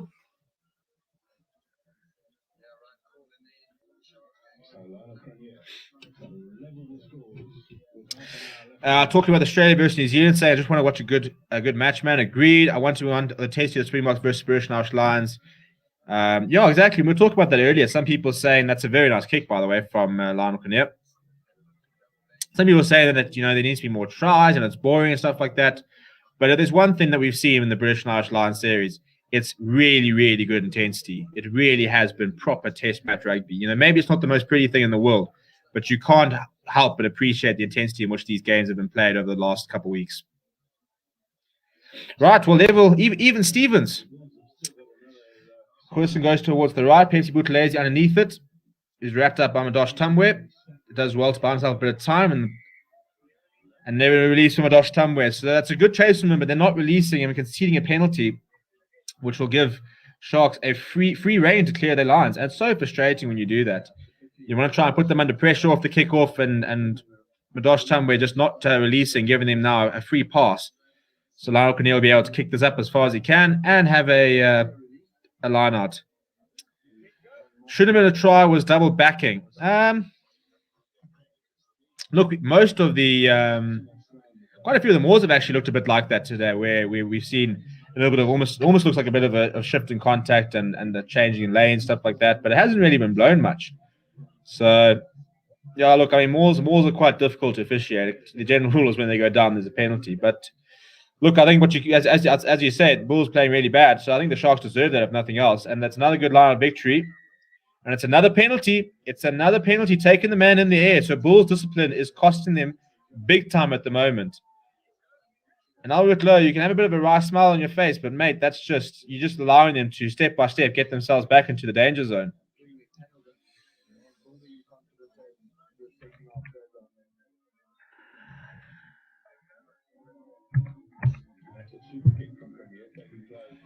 Well, Cornier has got them all the way from 122 to another.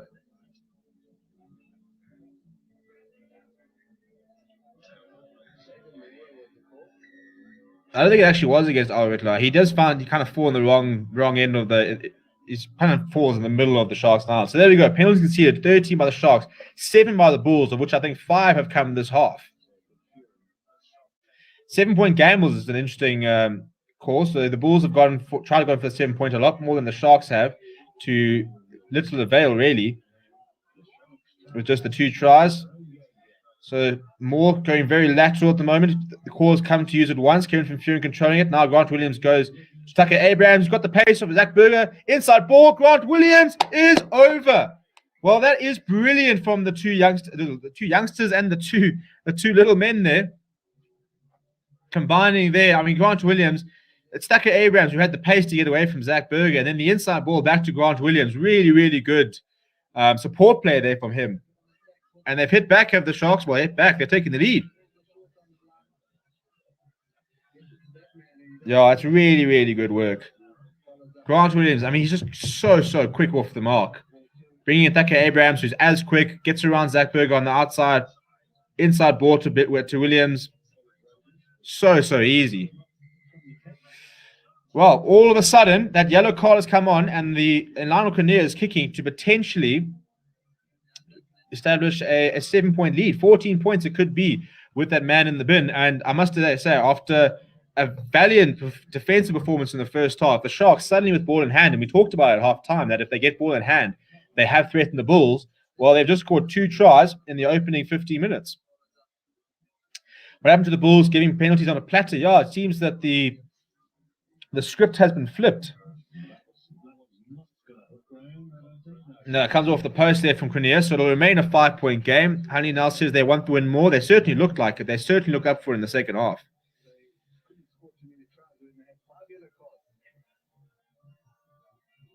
Grant Williams looks like another Rannoch in the making. He's just so quick. Yeah, exactly. He's so quick off the mark there. He's been brilliant tonight. As I said, if the Sharks, I think even if the Sharks lose at this rate, he's my man of the match.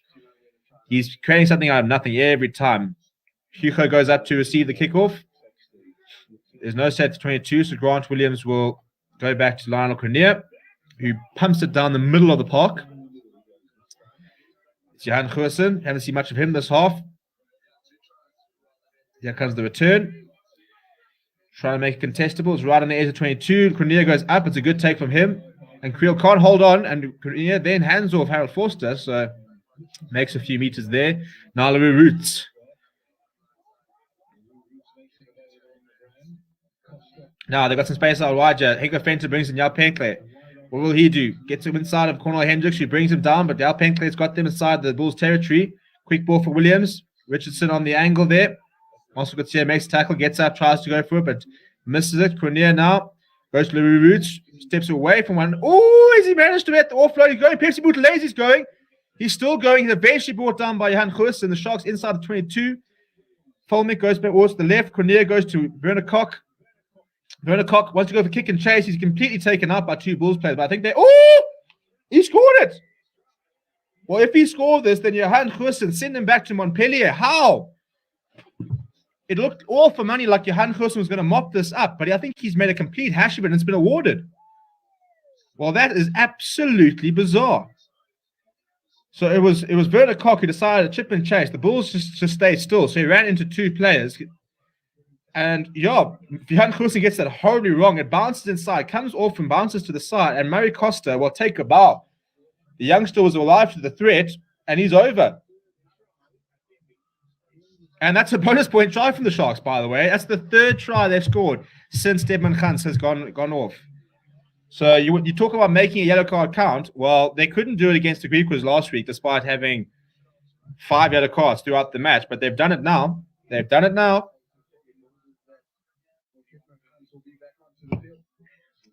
So Stedman Gans left with the Bulls with a 7-point lead. He's going to come back on with at least a 10-point deficit. And I must admit, I mean, I think Johan Goosen could have probably done a bit better there, but he always looks a little bit casual with the way he plays.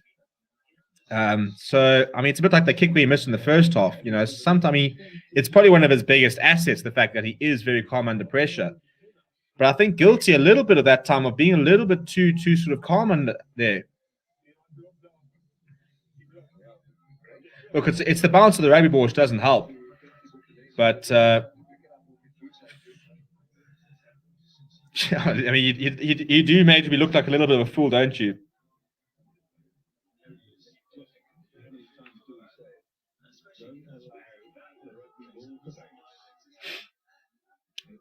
So Sharks kicking deep off the kickoff. Right, Johan Goosen breaks down the middle, trying to make amends for that. finds his captain. Sorry, it's actually Ruan Nokia. It's very difficult to see Ruan Nokia and Marcel Coetzee. Both dark hair, both very big, and both with blooming tape. I mean, really, chaps. One's just a little bit skinnier. What is wrong with the Bulls? Yeah, just not pitching up so far this half. David Creel going through the middle. That's a bit better from him. Oh, he's still going as David Creel. Well, he's burst into the 22. That's a bit better from him. A bit of initiative. Zach Berger looking for a runner. He's quite isolated. A couple of players coming in. So David Creel will now fill in at a scrum half. That's a horrible pass to Marcel Coetzee, who's knocked it on. So it'll be a scrum to the Sharks. H Goose, yeah, it wasn't a great moment. WTF, I went to go get a beer, and now the Sharks are heading by lots. Yeah, they've turned it on in the last sort of 20 minutes. I'm going to get more beer. At least you can get more beer, chap. Well, I don't know if you're in South Africa or not, but if you're in South Africa now, you can go get more beer. Sharks look really good when they run. Still don't know why they persist with kicking when Bosch is on. I know, I've always sort of said that you look at the attacking talent of the Sharks. And Bosch is also, I always thought he was quite a good running fly half in many ways. Back at school, he loved to run with the ball. Looks like we're going to see James Fenter quite soon, but that's what we've seen today. I mean, Grant Williams has been sensational, absolutely sublime tonight. I'll tell you now, if the Lions are not looking at snapping up one of these Sharks scrum halves, I give up on that union. You've got Grant Williams, Jaden Henderson, Sanel Nahamba. They've just brought in Cameron Wright, so one of those three must be on the move. Better scrum, and Lionel Cornet will find touch towards the halfway line. It's all just clicking for the Sharks at the moment. That's some really nice exit play. So the Bulls will restart just inside the Sharks' half with work to do. Work to do. Sharks with the bonus point. Who would have thought that at halftime they'd scored 2 tries, and within about 60 minutes they'll be in the lead, 12 points, and with the bonus point. Well, it looks like some pure Mantanzima on, so they've responded to the Bulls change, and that's another line-out conceded by the Bulls for not throwing it in straight from Skalky Rasmus. It's Jan-Hendrik Wessels. I apologize. Jan-Hendrik Wessels was first put in at the line on debut as a hooker, and it's skew, which is the worst possible way to start your career as a hooker. He's usually a loose-head prop, and it's a horrible line-out. Go Sharks, says Marshmallow Gang. Ultra Charge says that true, the Lions look better at buying at least Nahamba, seeing as he's not being used anyway. Well, yeah, Nahamba or Grant Williams. For surely you have to go in on one of those two. First of all, the Lions need to scrum off much more than the other unions. And one of those three must be on their way out. I can't see Grant Williams being happy being third or fourth choice and not playing in the United Rugby Championship. Not after how well he's playing here. He actually played really well the entire Currie Cup. Jan-Hendrik Wessels will now pack down at hooker. Scrum's gone straight down. An interesting move to see how Jan-Hendrik Wessels does. He's an absolute unit of a man, despite being, I think he's 19 years old. Jake White reckons he's definitely Springbok material. He's 193 and 120 kgs. Very, very good in the loose is Jan-Hendrik Wessels, but can't scrum particularly well. So it's interesting to sort of he played hooker in I think it was a club game. He played hooker when they first sort of made that call, and now he's playing the Currie Cup at hooker. Look, if he does become a hooker, he's going to be a proper unit of a hooker. So it would be an interesting move from him. Kind of sort of counterbalance the scrummaging technical side of it. Better scrum there from the Sharks. Looked a lot better in the second half. Ronald Cornier has turned Stedman Gans. Will this ball bounce? Well, David Creel is back under a bit of pressure. Don't think he'll find touch there. No, he won't. So it's Ronald Cornier on the front foot. Oh, that's a big hit. Well, he's just sat down David Creel. Now Richardson up to the 22. Well, the Sharks are playing with so much confidence at the moment. Now Kieran van Vuuren lines up his man. That was a massive hit from Lionel Cornier, completely decimating David Creel. Now Costa, a little bit isolated, gets driven back in the tackle. The ball seems to be a turnover from the Bulls. It has been turned over. Jan-Hendrik Wessels picking up and going. Goosen then tossing the ball out wide to Madosh Tamwe, who's trying to clean up after a bit of a messy pass. Madosh Tamwe inside, still going very laterally, eventually brought down by the unit that is Lawrence R. Johnson. Now it's Pio Mantazima at first receiver. Cordell Hendricks going to Creel, going outside to Forster, who stabs it ahead. It's a bit of a strange kick. Volman's got all the time in the world to mop that up and find touch. And also actually Lionel Cornier, who does that. So it's well played. He's actually looked good today as Lionel Cornier. Very different style to what the Sharks play when Curwin Bosch plays. And I always almost feel sorry for Curwin Bosch. I think he's more than just a kicking fly half. But he doesn't really get the chance to do much more. But Lionel Cornier is very, very, very much. It's so funny, isn't it, that when they're playing well, we love seeing your Johan Goossens, your Lionel Corniers, who are quite enterprising and sort of different and maverick type of thing. And yet, we don't like seeing it at the Springboks. People don't want to see Alton Yankees playing for the Springboks. People probably wouldn't. Some people want Lionel Cornier for the Springboks. But some people will say it's too risky. Oh, that's a horrible forward pass from Johan Goossen. Yeah, Johan Goossen has not pitched up today. That's horrendous. It's a solid line. I mean, come on. Jan-Hendrik Wessels just put it in straight. Give the man a break. And this is a horrible. I mean, that's jeepers. If that went any more forward, he would have thrown that into the blooming 22.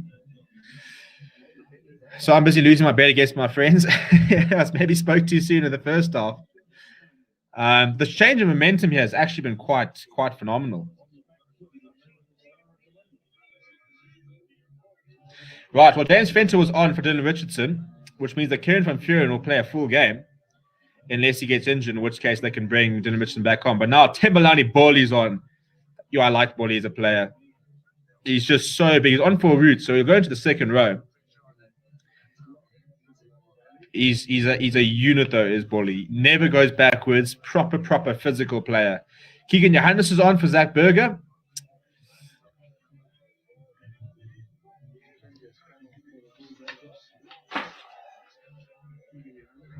Couple of changes, maybe a change in beer. I'd say that doesn't feel as cold as the other one. This is the one I want. Ace coat. Well, I'll tell you what. Today in the Hummer, get comfortable because Grant Williams is not coming off anytime soon. He's playing far too well. That's a much better scrum from the Bulls. We'll have a reset though. I want to watch Box Game tomorrow. I have no DSTV. Please help. Well, you can check all the broadcasters in the description that are showing them. So there are some cheaper options, but you have to use a VPN. So you can use ExpressVPN and then use one of those broadcasters down in the comments below. But you can't watch it for free. It's a paid event, unfortunately. I think Peacock TV is $5. Stan or the other ones are also in and around there. Oh, Sherburne, my clock's down. You see, this is the problem. I know my regulars reminding me. Yep, sorry about that. It's a good point. There we go. We're 65 minutes. Sorry about that, Goose van Zale.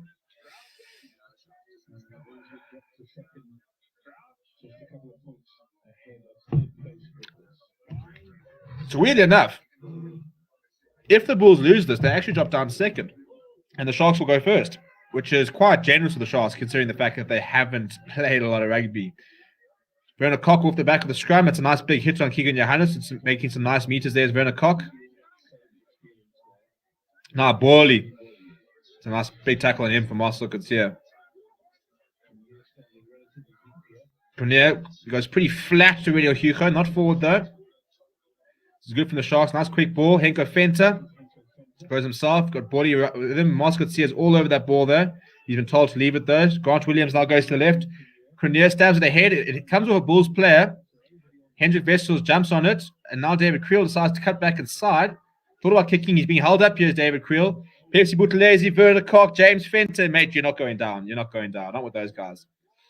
Yeah, turned over. Yeah, look, if there are a couple of players in the Sharks side I wouldn't want to run into in terms of being held up, it's James Fenter and Pepsi Buthelezi and Werner Koch.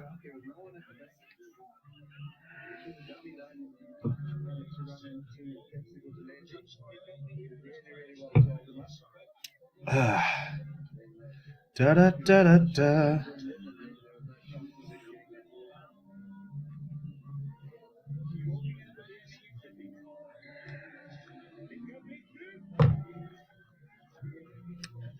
Do do do do. Do do do do. Yeah, I mean, the second half performance on the Sharks, you just have to take your hat off to them. Really, they're just doing absolutely everything right.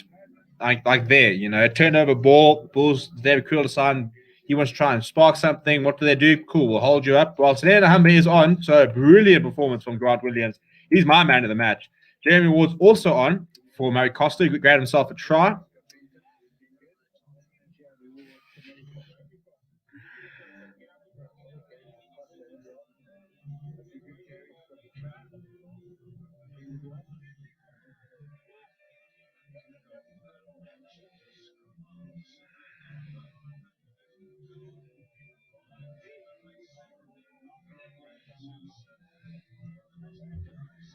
Okay, time on. So we'll resume with the scrum, which has looked a lot better with the different front rows. It was quite a big scrum from the Bulls in the last one. But Nahamba with the hands and ball, ball in hands. It's been a long week. Sorry for correcting the time, bro, but I had to because I'm a regular. I know I prefer your commentary over anyone else on live streaming. You're awesome. No, please do correct it because, yeah, I only see a small version of myself on the screen, so I can see the comments, control the scoreboard. So please do. Never apologize for correcting me or letting me know. Because I often forget about it.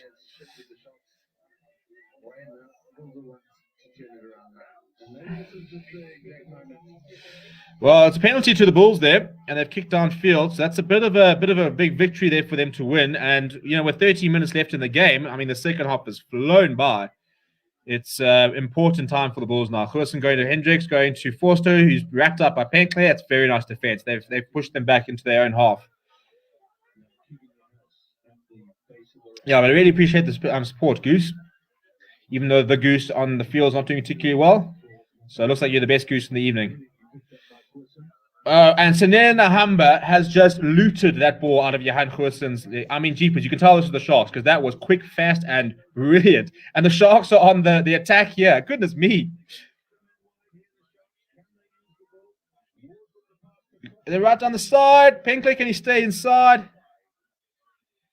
Lawrence Argenson, it's good handling from him because it was a big tackle coming in from Jan Hendrik Wessels.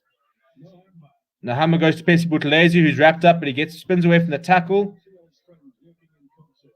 Now Fenter goes himself. Boom, big hit on Keegan Johannes, brought down by Mornay Smith. This is really good from the Sharks.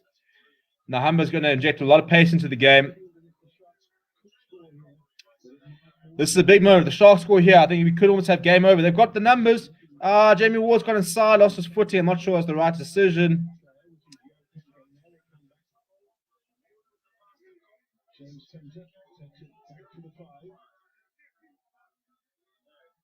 Number goes to Borley.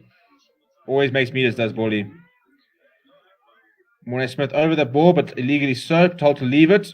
It's a good take there. Advantage here, penalty. Well, I'll tell you what, Loris Arjonser had a very nice piece of deft handling there early on because Jan Hendrik Wessels was ready to blast him into the next century, and the tight did just little click. Right, so what do they do now? I think they're going to go for the points here with Pesi Buthelezi, try and get more than 2 tries away. But this burgle from, Johan Goosen going, and Snare Nahamba says, cheers, thank you very much. That's one of the coolest things I've seen all half. The fact, he was so quick and on it there.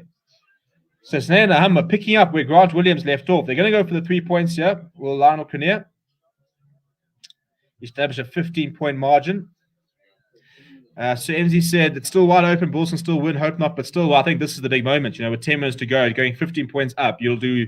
Look, if you're the Lions against the Griquas, I'd probably back the Griquas to make the comeback. But with the way things are going, the second half performance has been brilliant. The Bulls haven't scored a point yet. Love his videos, awesome to watch. If you're talking about me, thank you very much. If you're talking about somebody else, then fair enough.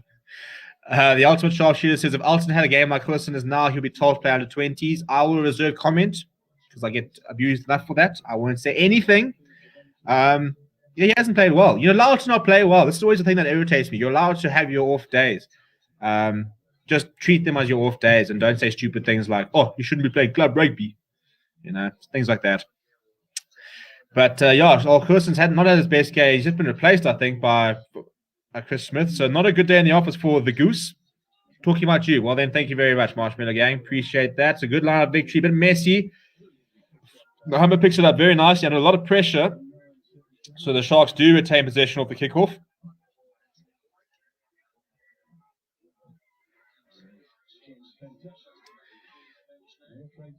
So I think we've pretty much seen all both benches being completely cleared out now.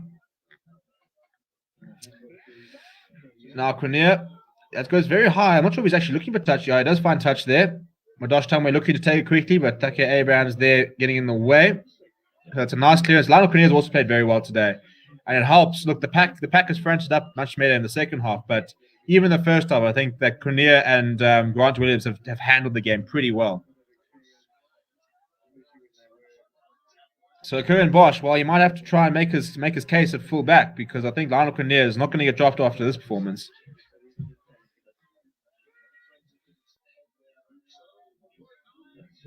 It's a big tackle on Marcel Garcia by Jamie Ward, by James Fenter. And he can't roll away, so we can see the penalty. Pity, because there's a nice tackle on James Fenter. It still breaks my heart having to watch James Fenter play for the Sharks. He thought he was going to be... I thought he was going to be the Lions captain. You got Frankie Horman. I thought it was James Fenter all the way. Captain the youth sides. I thought he was going to be our next big thing. He's had his injury issues at the Sharks. So, I mean, I'd like to see him doing well, but it's just... Yeah, I was a really big James Fenter fan at the Lions. Right, Jan Hendrik Wessels. Penalty conceded. 9 by the Bulls, 14 by the Sharks. Now on the 22.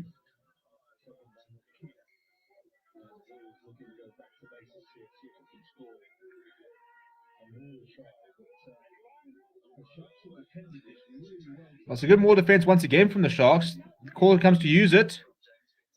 Keegan Johannes goes to Cornel Hendricks, who then goes to Chris Smith. He's wrapped up by Jeremy Ward. Didn't really seem to have much of a plan there at the back line. Keegan Johannes now goes to Mhleli Dlamini, my boy. Came a bit of a cult here when he came on the Western Province. He is a giant of a man, right? Madosh Tumwe's done quite well to get away from a couple of players under pressure. But I'll tell you what, Mhleli Dlamini, he's an absolute unit. He is huge. They've got a penalty advantage here to the Bulls.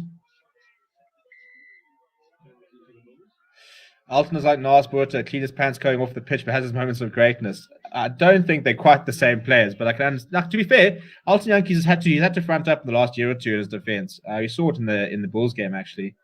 But he does have moments. Look, all Mavericks have moments of greatness. Finn Russell's the same type of player. You know, they can turn a game on its head in a single moment, but they can also have games like this. And Johan Goossens are the same. So you mustn't be surprised if they had these sort of games. It's that's why Pollard is so appreciated, because he's a very consistent performer. But he's consistently, you know what I mean? Let's be honest. Pollard does nothing particularly fancy, I don't think. He does everything very well, which I think is what makes him so good. Nas was legend, best kicker ever, best game reader, just not always tackling and running, but he could. Alton is just trash. Nothing great now. I'll disagree with you that. I mean, you can't say that the guy that got us to Super Rugby finals is trash. Might not like him, but I would never agree that he's trash. I don't think anybody in that Springboks squad or stuff like that is trash. Craig Cooper is the perfect example, 100%. And it's those players when they're cooking well, they'll cook for long and they'll change things a lot. But as I said, if you have an off day or you get underneath their skin, they can have terrible days. Speaking of terrible days, the Bulls have lost that line out and the Sharks have boosted down into touch. Well, the Sharks have done everything right in the second half. They have been fantastic. Pollard loves contact. Let's be honest, Pollard plays like an inside center. You know, in many ways. Pollard's like your own Farrell. Eddie Jones would say to Pollard, "Thank you very much. We'll stick you at inside center. We'll go and find somebody else to play fly half. He's a bit more creative and enterprising." But for the Springboks, that's exactly what we need. Look at all our World Cup winning fly halves. Look at Butch James. Butch James was not exactly this flair, amazing, deft touches type fly half. He was physical and he kicked all right. That's what we needed fly half for the Springboks. Morné Steyn kicked very well and did his job. Earl Rose, no, he's not better than Alton. You guys can hate on Alton all you want. As somebody who's watched him week in, week out, the reason the Lions won the Currie Cup in 2011, one of the main reasons we got to 3 Super Rugby finals and we're the best side in the country, he was within the top 3 best players of the season every single time. He's got the most Super Rugby assists of all time for a South African. So I'm not having it. I'm not having it.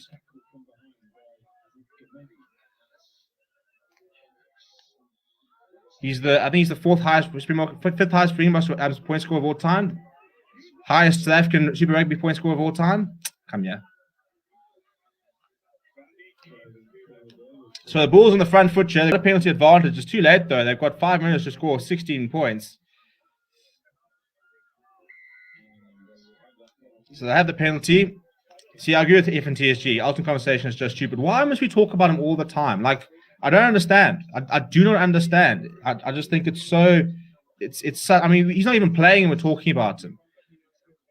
It's so frustrating that every single time, like you think, it's always. And like I understand why, because he's a maverick. Bloody boy's been sent to the bin, by the way. Oh, I forgot to put the Sharks bloody points up. Well, it's 35 points to 20. Apologies if you didn't know that. It's been a long week, and I'm 2 beers down. 2 beers down. Anyway, the Bulls on the attack here. Timberlake Boys in the bin. Oh my goodness, I'm having an absolute horror show here. That's gone. That's back. Right, that's what's going on.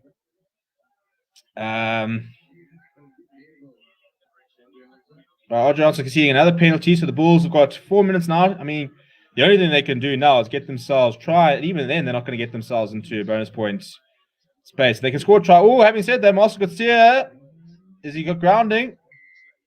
It's held up. It's held up.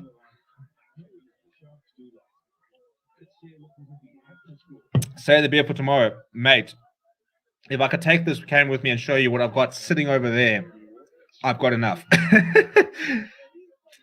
I've got a full case of Hunter, a full case of Castle Light, in fact, a case and a half of Castle Light, as well as 2 bottles of Cliff Drift. I'm cooking over here, mate. Just lock the door and have my own little party. Right, so 3 minutes to go. Can the Sharks defend it? They're going to have a scrum here from held up. Not Bulls, not really disappointing. You know what, honey? Now I don't want to be that guy, but you said the Lions were trash, so I mean, it's just difficult to feel sorry for you. You know, when I come after my team, this is what happens. Go Sharks! Where do you sit? Watch the games in your house? I'm at my desk actually, so I've got a bit of a workstation, and then what I do is I've got a wireless router which sends the DSTV signal from my lounge straight to my PC. So I've got 2 screens here. I might actually do a setup tour on my own channel, to be honest, because a lot of people have asked about that sort of thing. It's actually all quite complicated. But yes, what do you think of Major League Rugby? I saw that apparently the final was a fantastic watch. I actually want to go and check it out because I heard that it was a really good game. So I'm going to adjust my clock here because we had a couple of resets. So I'll be lying to you if I said I'd watch any Major League Rugby. I want to check it out and see what's going on there because I mean some nice players over there. So maybe we'll do a video having a look at what's going on. Where can I watch the game tomorrow? Check the description on the video. We've got links on where you can watch the Bok game, and if you want to watch the latest World Cup, you can actually watch it for free tomorrow if you use ExpressVPN. So we've got a link in the description. Download ExpressVPN and then sign up for Channel 9 in Australia. You have to connect to an Australian server on ExpressVPN before you go to that channel. And you can actually sign up for free and watch the Best World Cup for free tomorrow. And they might have the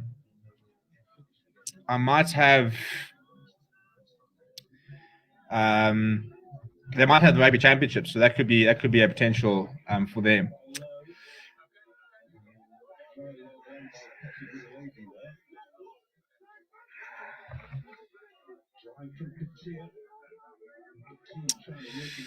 Is Stan worth it? I want to sign up. I've never used Stan. Well, the Bulls are over. They finally scored. It's too late.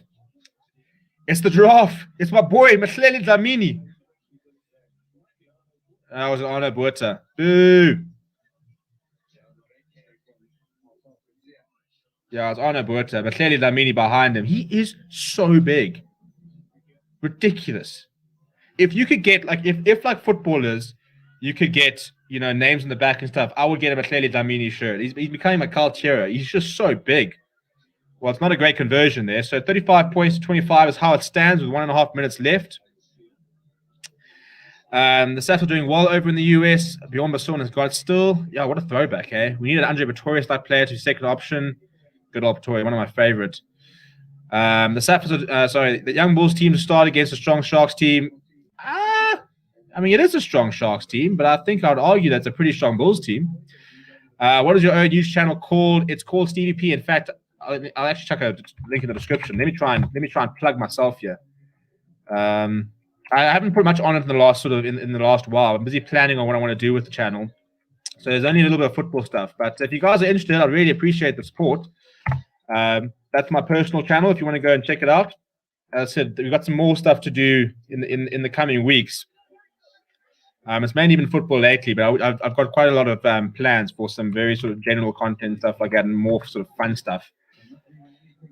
So the Bulls are going again. We're going to see if they can try and get themselves a bonus point. Well, it's 2 bonus points on offer if they could score again. The losing bonus point as well as scoring 4 tries. But they've got just 30 seconds left.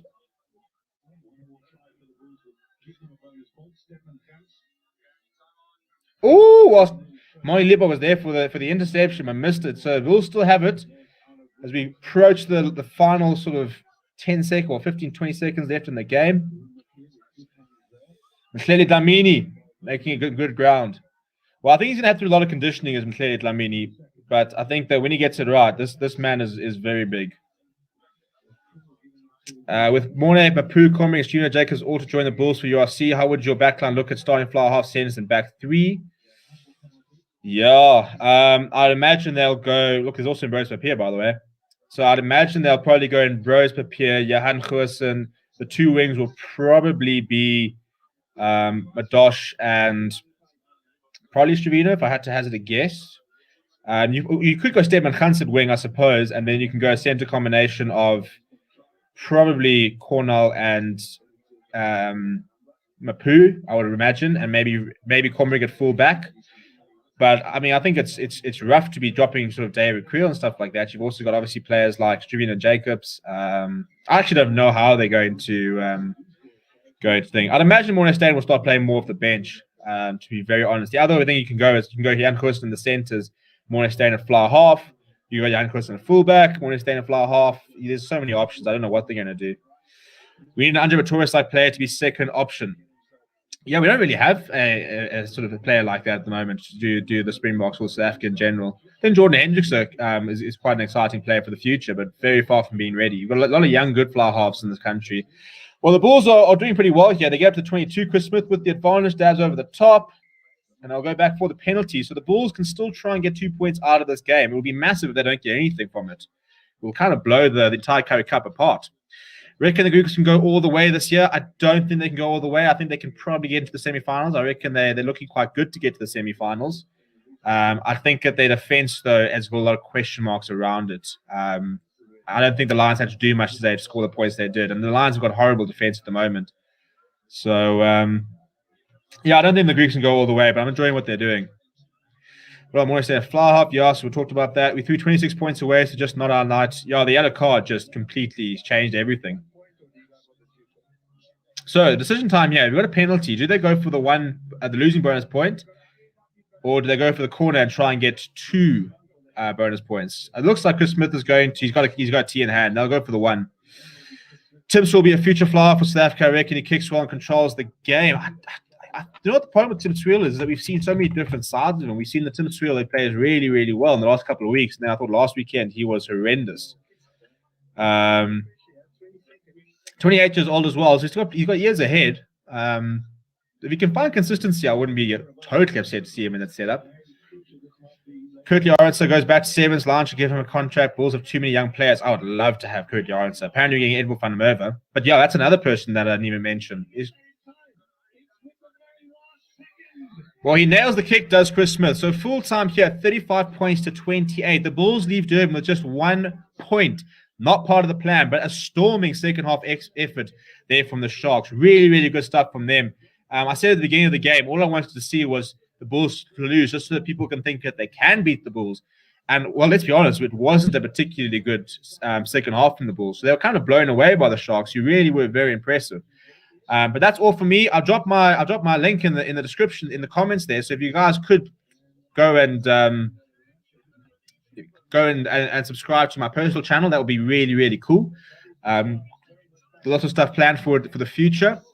And then, we'll obviously be live tomorrow morning. Bledisloe Cup, Australia versus New Zealand. Kanye will be taking you through that. I'll be live tomorrow night for the Springboks versus the British and Irish Lions. Last few comments: Bulls and Sharks are holding on to too much quality backline players that Lions Stormers could use 100%. Tim's still not there yet. Bulls changing the way the team way too much. 1 point from Derbs is not bad for the Bulls. Yeah, but I think that, especially if you look at the first half, they'll be thinking they should have come away with all 5. Thank you very much for watching. As I said, please do go and do me a solid and go and subscribe to my personal channel in the comments there. And we'll see you guys tomorrow morning and tomorrow evening. So please keep safe, enjoy your Friday night, and chat to you guys all very soon.